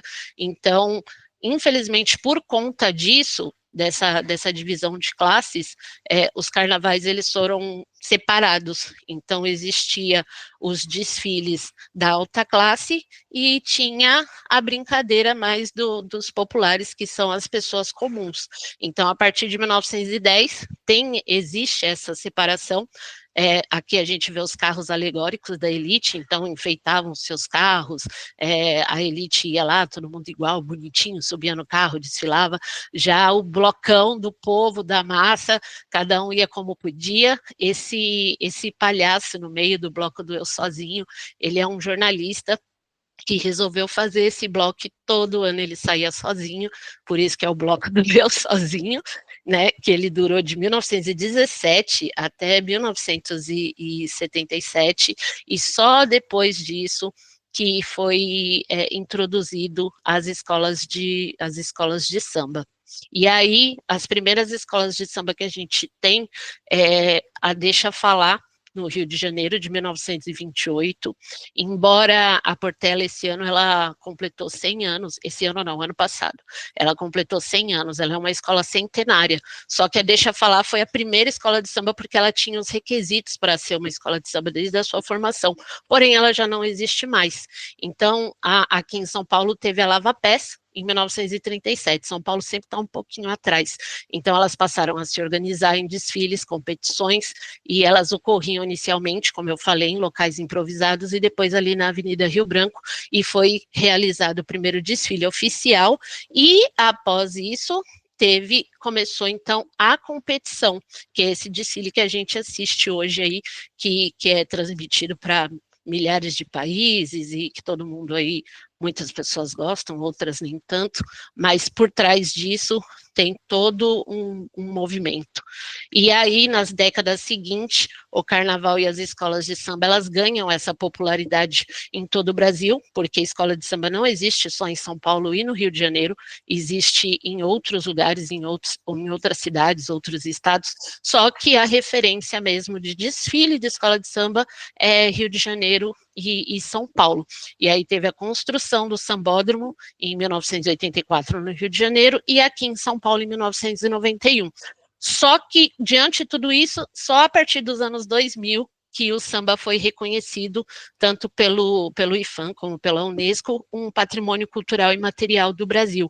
Na Bahia foi, se eu não me engano, em 2004, no Rio de Janeiro, 2007, em São Paulo foi em 2022, foi recente, muito recente, então tudo isso só reforça, né, a importância cultural e histórica das escolas, e esse reconhecimento fortalece o carnaval como uma manifestação cultural que representa a identidade do nosso povo brasileiro. E com isso, a gente começa a perceber que esse lugar de pertencimento é muito mais importante do que a gente imagina. A cada ano, essas escolas, elas escolhem temas variados, com questões sociais, históricas, lúdicas, para serem apresentadas no dia do desfile, né? Transformando o evento também numa questão de reflexão e questiona sempre a sociedade. Quem gosta mesmo de carnaval, que quer entender o carnaval, ele sempre vai ver alguma cena impactante, alguma comissão de frente que traz um apelo, que traz algo que você para pensar, um carro alegórico. Esse aqui é um exemplo que eu trago para vocês, que é um desfile muito emblemático de 1989, que o Joãozinho 30 foi proibido pela justiça, por conta da igreja, de desfilar com o Cristo Redentor. Deixa eu voltar aqui para vocês entenderem, desculpa. Ele foi proibido pela igreja de desfilar com esse Cristo, porque esse Cristo ele estava com trajes de morador de rua, né? Naquela época era considerado mendigo, né? Hoje a gente já não fala mais isso. Então, nesse desfile, ele desfilou tampado, só que após o resultado do carnaval, esse desfile não ganhou. Porém, quando entrou na avenida para fazer o desfile das campeãs, a população invadiu a Sapucaí e descobriu esse Cristo. Então, isso só mostra o quanto o nosso carnaval, ele tem esse apelo, né, de mostrar que as escolas de samba, elas continuam desempenhando o seu papel social na preservação dessas tradições, na construção do pertencimento, né, para suas comunidades, além desse espetáculo a céu aberto em forma de resistência. E aí vou chegar agora onde a gente vai falar que é o que a biblioteconomia tem a ver com tudo isso. Tem muita coisa. Cartola deve estar se revirando no túmulo, mas eu vou explicar direitinho o que tem a ver. Tem muita coisa a ver. Eu acho muito bacana. Deixa eu passar um pouquinho para frente.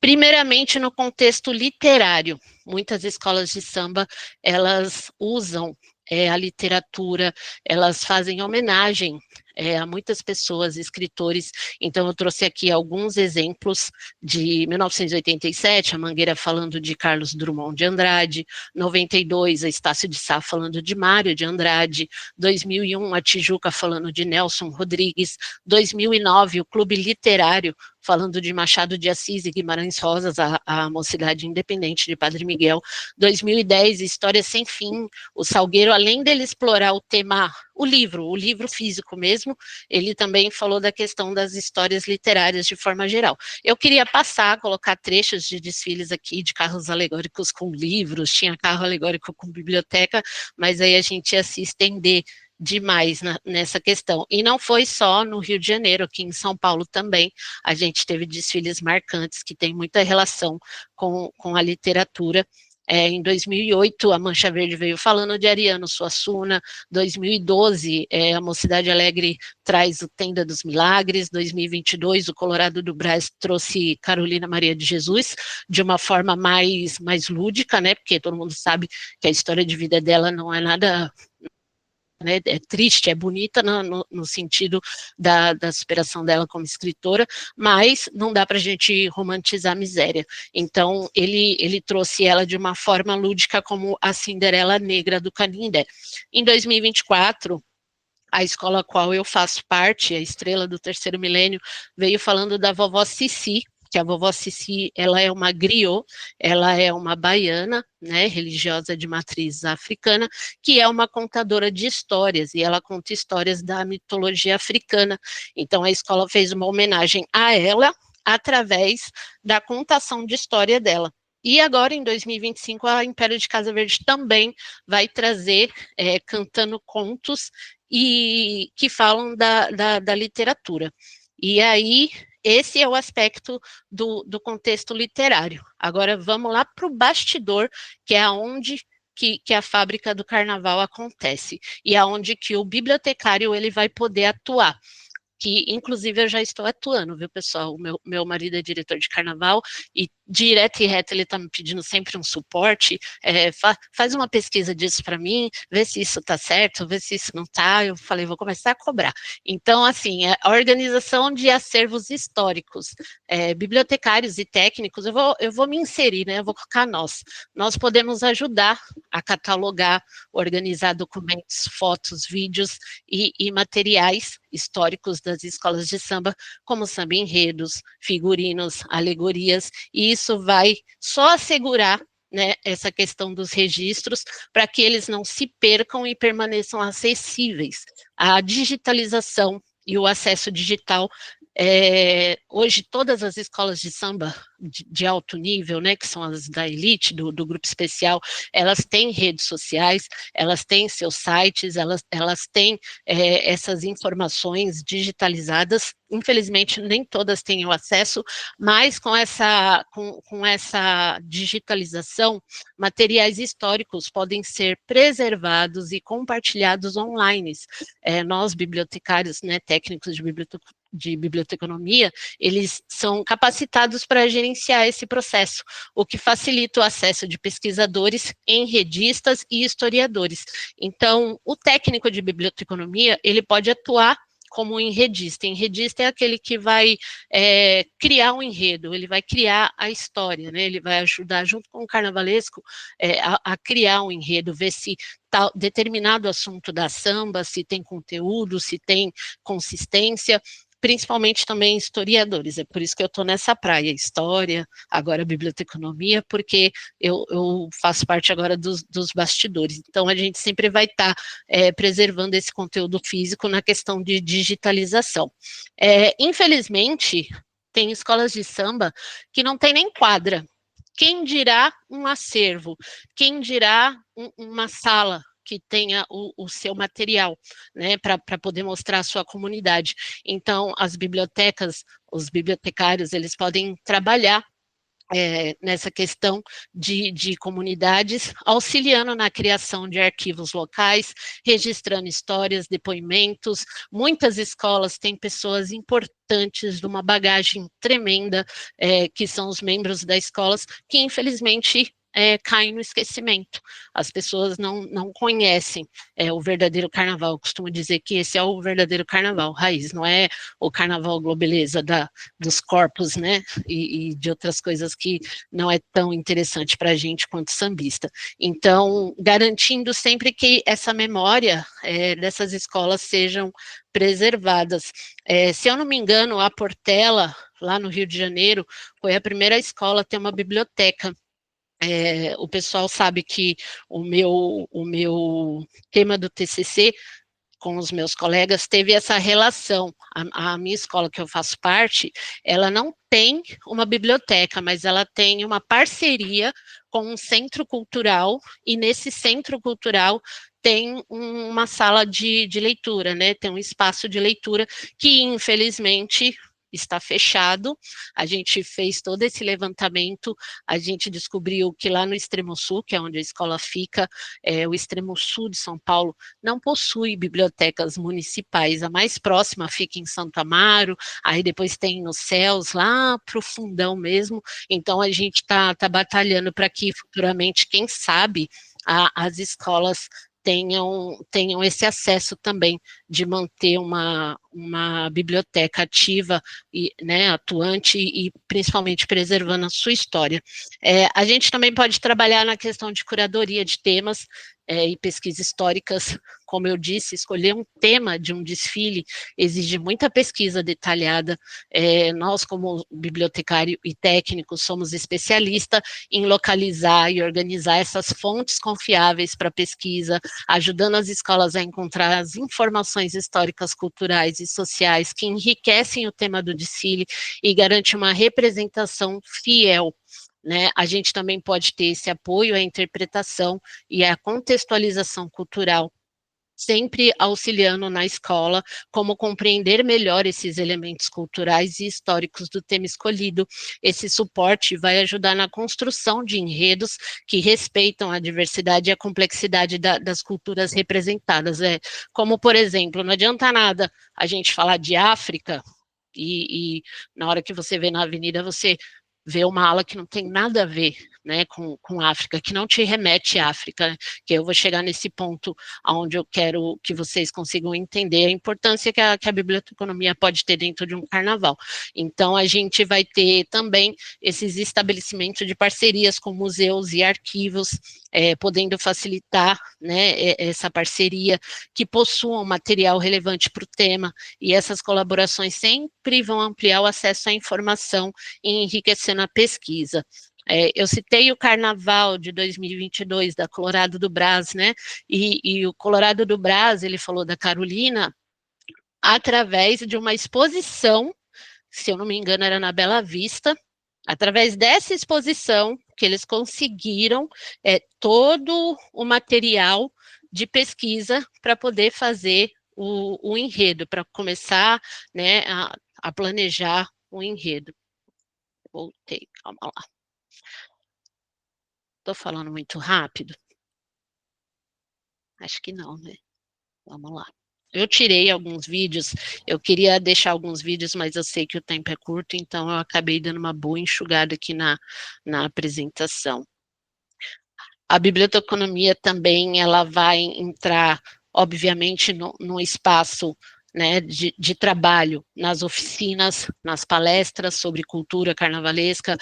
Os bibliotecários, eles vão organizar essas oficinas e palestras para com a comunidade, abordando temas como história do carnaval, origem das escolas de samba e a importância. Isso já acontece, eu acredito que já acontece. E também tem a questão da interdisciplinaridade entre arte e pesquisa, que pode também promover exposições e eventos, que é o que eu falei da Carolina Maria de Jesus. Foi através dessa exposição que conseguiram o material para fazer todo o levantamento de pesquisa da vida dela para poder fazer o enredo. Então, isso também não envolve só os profissionais, né, de biblioteconomia, vai ter essa parceria com artistas, historiadores, sociólogos, enriquecendo esse entendimento cultural. Para vocês terem uma noção, que eu costumo dizer que muita gente não sabe, mas o carnaval, ele é formado por diversos profissionais de diversas áreas. A gente tem engenheiro, a gente tem artista plástico, a gente tem até obstetra, né? Eu conheço uma pessoa, uma querida que é obstetra e também ela é atuante no carnaval. A gente tem jornalista, a gente tem economista, a gente tem diversos profissionais aí que na hora de colocar o carnaval na avenida, todo mundo se junta e faz acontecer. E aí foi a partir daí que eu comecei a reparar, que eu falei, poxa, mas esses profissionais, eles se dispõem para trabalhar na escola de samba e muitas vezes eles estão mexendo com biblioteconomia. Eles estão atuando, né, como bibliotecários e nem sabem, e nem fazem ideia. E nem sabem também como que faz, né? Porque existe aquele carnaval amador, existe o desfile amador. Infelizmente, não é todas as escolas que têm um suporte, que têm condições financeiras para mostrar um grande carnaval na avenida. Então, a questão da biblioteconomia também abraça a logística de arquivamento e organização. O trabalho de uma escola de samba, ela vai envolver uma quantidade imensa de materiais, desde documentos, roteiros, fantasias, maquetes, alegorias. A gente pode aplicar esses métodos de organização para facilitar o acesso e a recuperação desses itens, otimizando o trabalho dos organizadores. O Carnaval, eu acho que ele é um dos pioneiros, né, da questão de reciclagem, na questão da sustentabilidade, então é bacana ter esse trabalho também atuante. Na catalogação de fantasias e alegorias, durante todo o processo de um planejamento de um desfile, podemos atuar em apoio à preparação tanto da sinopse de um enredo, que seria a história que a gente vai contar na avenida, como a pasta de jurados. A pasta de jurados, ela é algo tão sério dentro do carnaval que ela não é aberta ao público. Cada escola tem o seu responsável por montar essa pasta de jurados. Essa pasta de jurados é ela que vai nortear a comissão julgadora. Muitas vezes a gente vê o desfile e não entende por que determinada escola não ganhou o carnaval, porque provavelmente o que ela apresentou na avenida não condiz com a pasta dos jurados. Alguma informação ali está equivocada, alguma coisa ali está errada. Então, todas essas informações do desfile têm que estar detalhadas e catalogadas dentro dessa pasta do jurado. O controle e preservação de patrimônio. Muito desses materiais usados nas alegorias, fantasias, como eu disse, elas são de reuso, né, elas são restauradas. Esses documentos, essas sinopses, essas letras de samba, principalmente quando ganha carnaval, todo mundo quer a receita do bolo, né? Então, cada escola tem o seu segredo e mantém o seu segredo guardado. E aí, os bibliotecários também podem garantir, né, a preservação desses materiais e auxiliar no controle do acervo, evitando a perda e facilitando também para futuras pesquisas, futuras utilizações. E aí também tem a questão da documentação de processos criativos. A criação de um desfile envolve artistas, músicos, dançarinos, artesãos, e os bibliotecários, eles podem documentar todo o processo criativo, desde a escolha do tema até a montagem final, até o dia do desfile, né? A gente consegue ver aí muitos documentários de desfiles de escolas de samba, de histórias de escolas de samba. Quem dera que todas tivessem a condição de fazer isso, né? A gente vê isso muito acontecer no Rio de Janeiro. Eu sou um pouco crítica em relação a São Paulo, eu percebo que São Paulo não tem tanto esse zelo quanto à manutenção e a história, né, e a preservação da história do carnaval paulistano. Infelizmente, a Liga das Escolas de Samba aqui de São Paulo não se atentam, né, o quanto isso é importante. Então, quem sabe aí eu estou chegando para mudar um pouco isso daí, né. E aí a gente também pode contar com um memorial de escola de samba.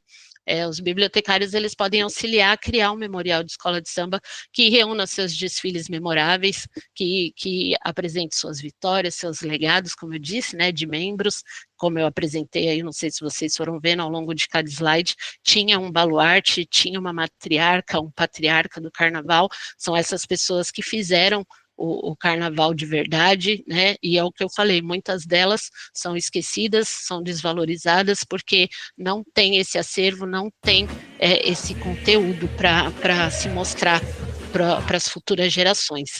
E aí, o carnaval caiu no Enem, né, pessoal? Não é a primeira vez. O carnaval, ele caiu no Enem com o desafio para a valorização da herança africana no Brasil. O enredo da Mangueira de 2019, ela foi intitulada como Histórias para Ninar Gente Grande. Eu lembro que eu falei desse enredo numa aula do professor Bruno, Eu estava contando lá com o pessoal sobre esse enredo, a importância desse enredo, porque ele recontava a história de um Brasil sobre uma perspectiva crítica, dando destaque a figuras e episódios que costumam ser marginalizados ou omitidos na história oficial da criação do nosso país. E aí vai expor temas de resistência cultural e social, sempre ressaltando a importância da diversidade e da inclusão. O desfile foi campeão, foi aclamado por sua narrativa e também teve esse apelo, né, para fazer essa crítica, né, esse discurso propôs essa reflexão da história ensinada e da história vivida, e aí faz com que a gente pare para questionar e valorizar os nossos verdadeiros heróis. Aqui tem um pouco da letra, né, que caiu no Enem, eu não sei se todo mundo conhece, eu vou soltar só um pouquinho para não me estender, que vale a pena ouvir. Vamos ver se agora vai. Não, não vai. Meu PC, gente, é do tempo dos astecas, como diz o... Priscila tá tocando. Não conseguiu, né? Não tá saindo. Agora foi. Tá saindo, Priscila, a gente tá ouvindo. Não tá vindo pra mim, eu acho que foi igual pra você. Naquela hora que não tava aparecendo a imagem. Pra mim não tá aparecendo.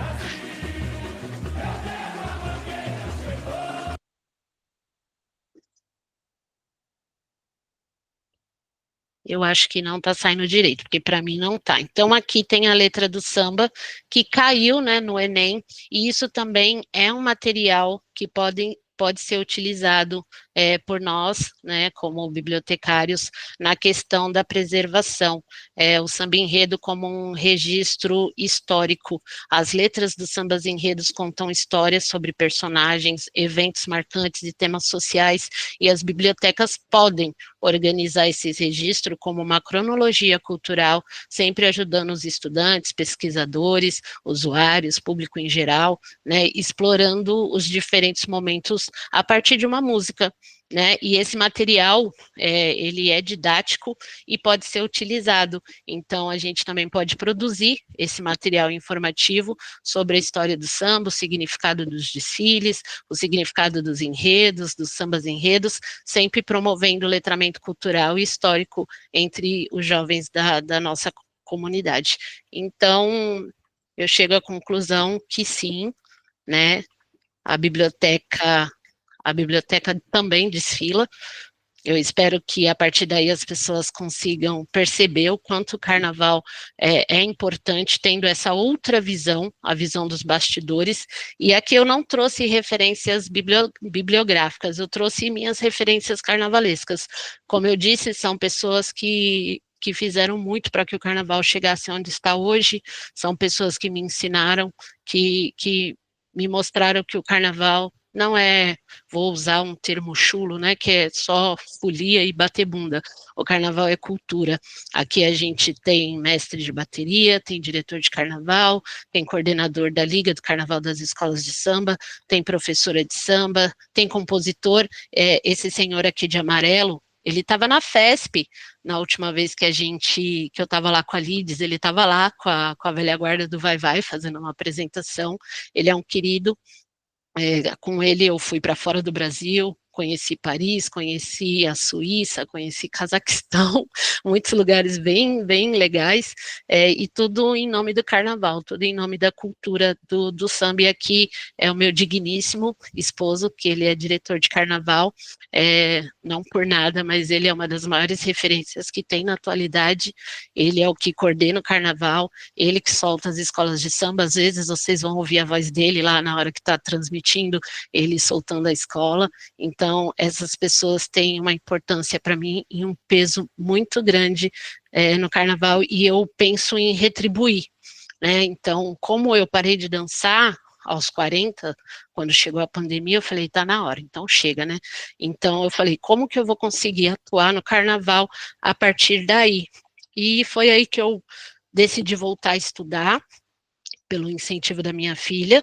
Eu comecei com a faculdade de História, e aí, da mesma forma que a Luma, né, ela falou, foi do nada, ela falou, mãe, por que você também não faz biblioteconomia? Você vai gostar. Eu nunca tinha parado para analisar, e aí eu sentei, comecei a pesquisar, comecei a analisar, fui com muito medo, fazendo vestibulinho, eu falei, ai meu Deus do céu, seja o que Deus quiser. Quando eu cheguei na sala, eu fiquei muito receosa nessa questão do etarismo, né, principalmente que tinha acontecido aquela situação da moça lá em Bauru, né, que ela, eu acho que ela tinha a mesma idade que eu, e aí ela foi o pessoal começou a debochar dela pela idade dela, então eu falei isso para minha filha, eu falei, eu tô com muito medo disso acontecer comigo, mas pelo contrário, eu fui abraçada, é lógico que no meio do caminho teve percalços, teve problemas, mas faz parte, né, do nosso aprendizado, faz parte da nossa vivência, eu sou muito grata a todos os professores que todos os dias, cada vez mais, me ensinavam tanto os conteúdos da disciplina, né, da biblioteconomia, mas também como se portar, como a gente ter esse cuidado, né, em relação ao profissional de biblioteconomia. Todos, sem exceção, todos eles são muito importantes para mim, vão ficar também no meu hall de baluartes da biblioteconomia, sou muito grata ao Alexandro, ao Whindersson, a Roberta, a Dani, que é uma querida, uma fofa, Paula, a Mari, todo mundo, sem exceção, para não esquecer. E aqui ficam algumas dicas de leitura, né, que eu tenho aqui em casa e eu compartilho. Só não vou levar amanhã para a feira de troca, tá, gente? Ainda não. Mas fica aí a dica e caso vocês queiram mais alguma informação, eu estou à disposição sempre que me chamarem, eu vou estar aqui à disposição, porque eu gosto muito de retribuir o que eu recebo. E nesse curso eu recebi muita informação, obviamente, muito carinho, muito afeto e muito lugar de fala, né? Tá aí uma prova que a gente tem o direito de brigar por esse lugar, é pertencimento mesmo. E o samba também faz parte disso. Muito obrigada, viu, pessoal?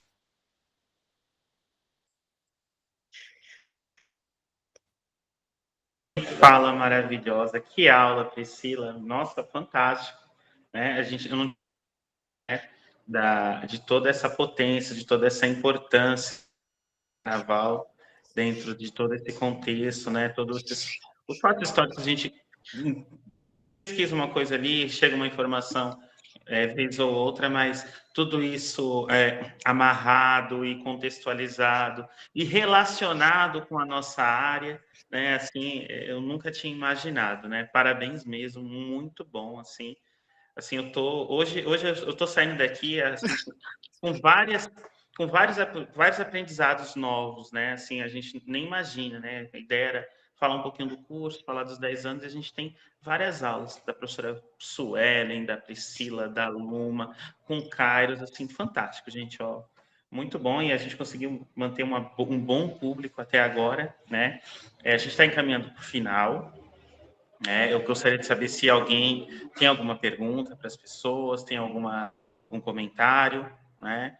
Assim, a gente está com um tempinho bem restrito, então eu peço que, caso haja, que seja sucinto, né? Mas o espaço está aberto para alguém. Só levantar a mãozinha.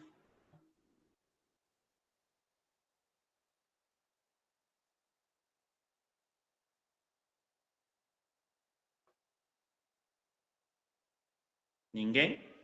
O Whindersson, antes de encerrar, eu só quero mostrar uma coisinha aqui que eu fiz uma pequena pesquisa. Eu gostaria de compartilhar uma tela aqui.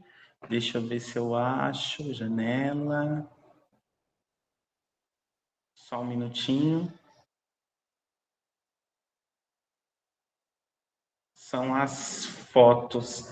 Mas deixa eu ver se eu consigo compartilhar a tela inteira. Enquanto você vai compartilhando, pessoal, lembrando então que amanhã a gente tem a Feira de Troca de Livros a partir das 7h30, e aí a gente vai ter os estandes da FESP e da Unify, no sentido, né, de comemoração dos 50 anos. Olha, tá chegando daqui a pouco, dos 10 anos do curso, eles têm a prospecção de fornecerem bolsa de estudos para vocês, então acho que vale a pena manter o contato ali. E também na quinta-feira a gente tem as palestras com a as falas, na verdade, né? Com a professora Cecília Machado, com a professora Adriana Ferrari e com Janaína, do Museu Afro. E na quinta-feira a gente vai ter algumas, como eu posso dizer, alguns brindes, né? Para vocês. Então, a gente também espera vocês na quinta-feira, presencialmente. Beleza.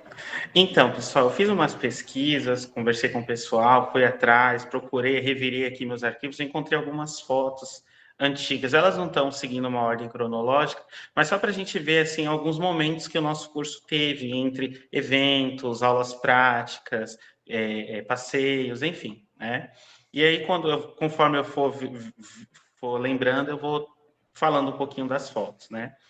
Essa aqui é uma foto de uma atividade na biblioteca, se não me engano, é uma festa junina, uma preparação para a festa junina. Vocês estão conseguindo enxergar, né? A festa junina em si, né, na biblioteca. Eu creio que essa turma tenha sido lá pelos anos de 2017, 2018. Foi a minha turma, Alex. Foi a sua turma, né? Aqui uma visita técnica, né? O Whindersson, Senai. do Senac, né? O Senai da Moda. Isso, com o Whindersson. Isso aqui, gente, foi uma palestra. Isso aqui, se não me engano, é entre 2018 e 2019, é da turma de 2018. 2018, né? André ali. Aqui uma visita técnica na FESP. Olha o professor Whindersson aí, profissional, bibliotecário da FESP à época. Isso aqui é um banner de um evento que nós tivemos. Nós tínhamos o costume de fazer temos, né, de fazer a Semana da Biblioteconomia. Mas nesse período, se não me engano, era bem no comecinho do ano, para amarrar com o mês, né, do bibliotecário, enfim, que acontece em março. Mais uma visita. Aqui é uma aula prática, né? Alex. Esse aqui, gente, é o Alex, né? O Alex, ele é bibliotecário hoje, ele formou na ECA, né? E ele está fazendo letras também, né? Um aluno proeminente do nosso curso. Está no mestrado também, né, Luma? Está no mestrado, enfim, ele é um dos alunos do nosso curso que está avançando bastante, né? E está se destacando bastante na nossa área. Ele tem uma atuação bem interessante. É a turma dele. Mariana. Olha o palquinho, saudades. Paulo, olha o palquinho aí. Ai, que saudade desse palco. Olha como ficava bonito as fotos, gente. Isso é na biblioteca. Tem uma outra aluna aqui, gente. Eu vou tentar aumentar um pouquinho. É a Bianca, né? Bianca ou Luana? Luana, Bianca. Né? Bianca. A Bianca, hoje, ela é bibliotecária na ETEC do Mandaqui, né? Ela terminou, foi fazer a graduação no Unify e, posteriormente a isso, ela fez o concurso e entrou, né, no Centro Paula Souza, hoje ela é colega. Como é que faz para passar, meu Deus? Aqui os professores, que trabalha com... Desculpa. Professor Elvis, professora Paula, professora Judite. A Judite aí, ó. Professora Judite, gente, essa foi a nossa primeira coordenadora do curso. Isso, né? Que a Luma pegou essa fase, né, Luma? Aqui, gente, é uma visita da turma de 2018, né? O primeiro módulo, né? Não está muito boa a foto porque o fotógrafo é péssimo, mas aqui foi uma visita na escola, aquela que tem no Santa Cruz, arquidiocesano, colégio arquidiocesano. Né? A gente teve a fala lá com o Ricardo, né? O Ricardo é um bibliotecário, assim, que deu uma fala fantástica e mostrou ali os serviços da biblioteca do arquidiocesano, fantástico. É a turma do Kairos, mas eu não estou vendo ele aqui. Não, não é não. É a turma do japonês, ó. Japonês. Que é o nome do japonês, gente? O Japa, o Japa, ele gosta de chamar de Japa. Ele está fazendo arquivo agora. Isso, e ele tem a empresa, né? A Conservadoc, ele é sócio do Conservadoc, que são formados por alunos. Isso. Tem o Carlos ali. O Ricardo, né, que também foi nosso aluno, ele não concluiu, né? Mas ele ajudava bastante nas aulas. A Cláudia já fez live comigo, a Claudinha, né? Ela é influencer, né? Também ela tem uma página bem interessante sobre leitura. Aqui é uma visita técnica com o professor Whindersson ali mediano. Museu da Imigração. Aonde? Museu da Imigração. Ah, sim, lá na Moca. Ah, você foi na Maria Fumaça. Você pagou. Era mais barato. Aqui é uma visita técnica, se não me engano, aqui é a Mário de Andrade, Mário né? de Andrade. Turma das Damares. Isso, aqui também é na Mário, né? Parece que sim, não me recordo, mas acho que Uma sim. das salas. É o Sesc, aquela outra foto de antes. Ah, o Sesc? Ah, tá. É. Aqui é uma das nossas muitas feiras de troca de livros, sempre sucesso na escola. Tem professor que fala pra gente que as filhas dele já ficam perguntando todo semestre. Vai ter feira esse semestre? Vai ter feira, professor Robson? O seu Clóvis, gente. Seu Clóvis. Quanto O seu Clóvis aqui no tempo. fundo. É. Aqui, gente, é uma foto da primeira turma, o Kelvin, né? E a professora Judite, né? Eles fizeram ali, era um dia de aula minha, né? Eles fizeram ali eles chamaram de Santa Ceia, porque tinha um monte de garrafa de maguari, de uva, né? Santa Ceia da Biblioteconomia, a primeira turma aqui, né? Lá em 2014. Visita na Mário de Andrade também. Essa turma, salvo engano, é a mesma turma do seu Clóvis. Fabrício. A Priscila, ali. Ó, o Fabrício aí. Chamaram o Fabrício. O Fabrício, ele ainda está na biblioteca do... Sim. Tá lá. Da leitura, na Tá BFP. Sim.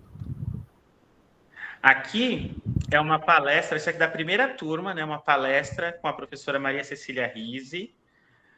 A professora Maria Cecília Rizzi foi uma chefe minha, né? Ela foi estagiário dela em consultorias na área jurídica e também ela já foi presidente do conselho, né? Ela deu uma palavrinha com a gente lá em 2014, logo no comecinho. Primeira turma de higienização, aquelas aulas famosas. Mais uma festa, né? Professor Elvis, professora Judite, eu, professor Sérgio, primeira turma do curso. Mais uma aula. Muitos desses aqui, gente, concluíram e foram para a graduação. A Ellen, deixa eu ver, a Rogéria. O nosso Douglas, o Douglas está aí, né, na primeira turma. Esse aqui, não sei se vocês estão vendo a setinha do mouse, não estão vendo, né? Esse é o George. O George, ele pelo menos até pouco tempo atrás, ele estava na fábrica de cultura do Itaim Paulista, né, como técnico. E ele já mediou uma visita com uma turma de professores, né, quando eu trabalhava na diretoria de ensino, lá naquele espaço. E muitos dos professores que são da região não conheciam o espaço e o trabalho da Biblioteca das Fábricas de Cultura. Mais uma foto da primeira turma, o Douglas ali, o Anderson. Isso aqui foi em um evento não, foi num espaço que o professor Elvis destinou lá da igreja, que ele fazia parte, da comunidade que ele faz parte, não sei, que tinha um espaço ali para ser organizado, para ser pensado, né, que tinha muita coisa, inclusive livros, né. Mais uma visita a Mário de Andrade, né, sempre de lei, lá no dia 26 de abril de 2014. Ao espaço. A gente catalogou muitos desses livros, fizemos um projeto para esse espaço. Arquivo histórico. Isso. Antigo auditório. Isso aqui foi uma palestra, está acabando já, foi uma palestra, eu não estava no curso nessa época, mas a Judite me convidou para falar sobre as bibliotecas escolares, né? Então, era aquela discussão, Paula, famosa, de bibliotecas públicas. Aquela que eles adoram, né? Isso, da biblioteca. A gente nunca mais fez dela. Isso, da biblioteca escolar pública e a biblioteca escolar Particular. de escolas privadas, particulares, né? E eu trouxe ali a ideia das escolas, de várias escolas da região de Itaquaquecetuba, que eu atuava na época, né? Eu sempre participei dessas palestras, mas sempre como o bibliotecário pobre, né? Das escolas pobres. Foi bem interessante. E agora fazer o paralelo, né? Tem que trazer de novo essa daí. Adriele. Aqui, se não me engano, é a Priscila, né? A Priscila, ela também ela fazia parte dos coletivos também e trabalhou também. É Priscila, gente? Patrícia, eu acho que é Patrícia. Patrícia, né? A Bianca, né? A Bianca, essa aí. Bianca ali, Amanda. Isso. Essa aqui, ela fazia parte de um coletivo que estava ajudando ali numa biblioteca em um parque na região. No outro florestal. Isso. Mais uma visita na Mari. Mais uma visita, essa aqui é no Senai também, né? Uhum. Palestras. E fim. É isso, gente. Então, aqui algumas memórias do nosso curso, né? É importante a gente também ter essa cultura de coletar e tentar trabalhar essas informações, né, que a gente vai formando. Que, conforme a gente vai fazendo, a gente nem imagina o valor que isso vai ter ali na frente, né? Quem imaginaria que uma foto lá em 2014, que a gente tirou lá numa visita, hoje estaria sendo aqui tratada, discutida, contextualizada. Então, se for para a gente comentar isso, né, talvez seja isso um novo desafio para a gente, né? Pensar em documentar, em gerenciar todas essas memórias, esses documentos, todas essas informações que o nosso curso produz, né? Para lá na frente a gente olhar para trás e falar, nossa, a gente fez parte de toda essa história, nós vamos contar toda essa história e estão aqui todos os registros da história que nós participamos e ajudamos a construir. Né? E eu encerro aqui, né, a minha participação, né, agradeço a todos, né, professor Whindersson por proporcionar, todos os participantes, Kairos, Luma, Suelen, Priscila e todos que estão aqui presentes nesse momento. Gente, muito obrigado mesmo, né? Amanhã seguimos com as nossas comemorações, com as nossas tratativas e esperamos todos também presentes na nossa escola. É isso, gente. Obrigado a todos. Mais uma vez, e aí, só pensar na perspectiva de futuro, né? Nosso curso está sendo reformulado, então, para o ano que vem, ele vem com uma proposta nova, um pouco mais tecnológica, não abandonando o tradicional. E aí, também, para o ano que vem, a gente vem com a perspectiva de pensar as especializações técnicas, né?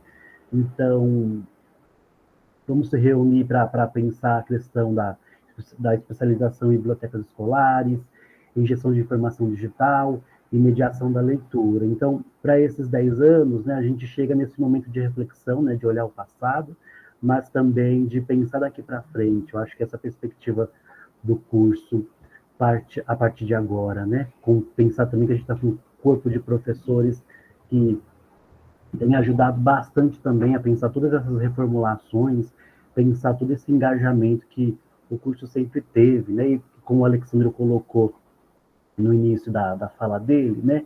Que é um curso que ele tem 10 anos, que dentro da ETEC, enfim, dentro do Centro Paula Souza, não é a escola que mantém o curso, é a nossa, e é um curso que nunca foi parado, né? Todos os anos esse curso ele abre turma.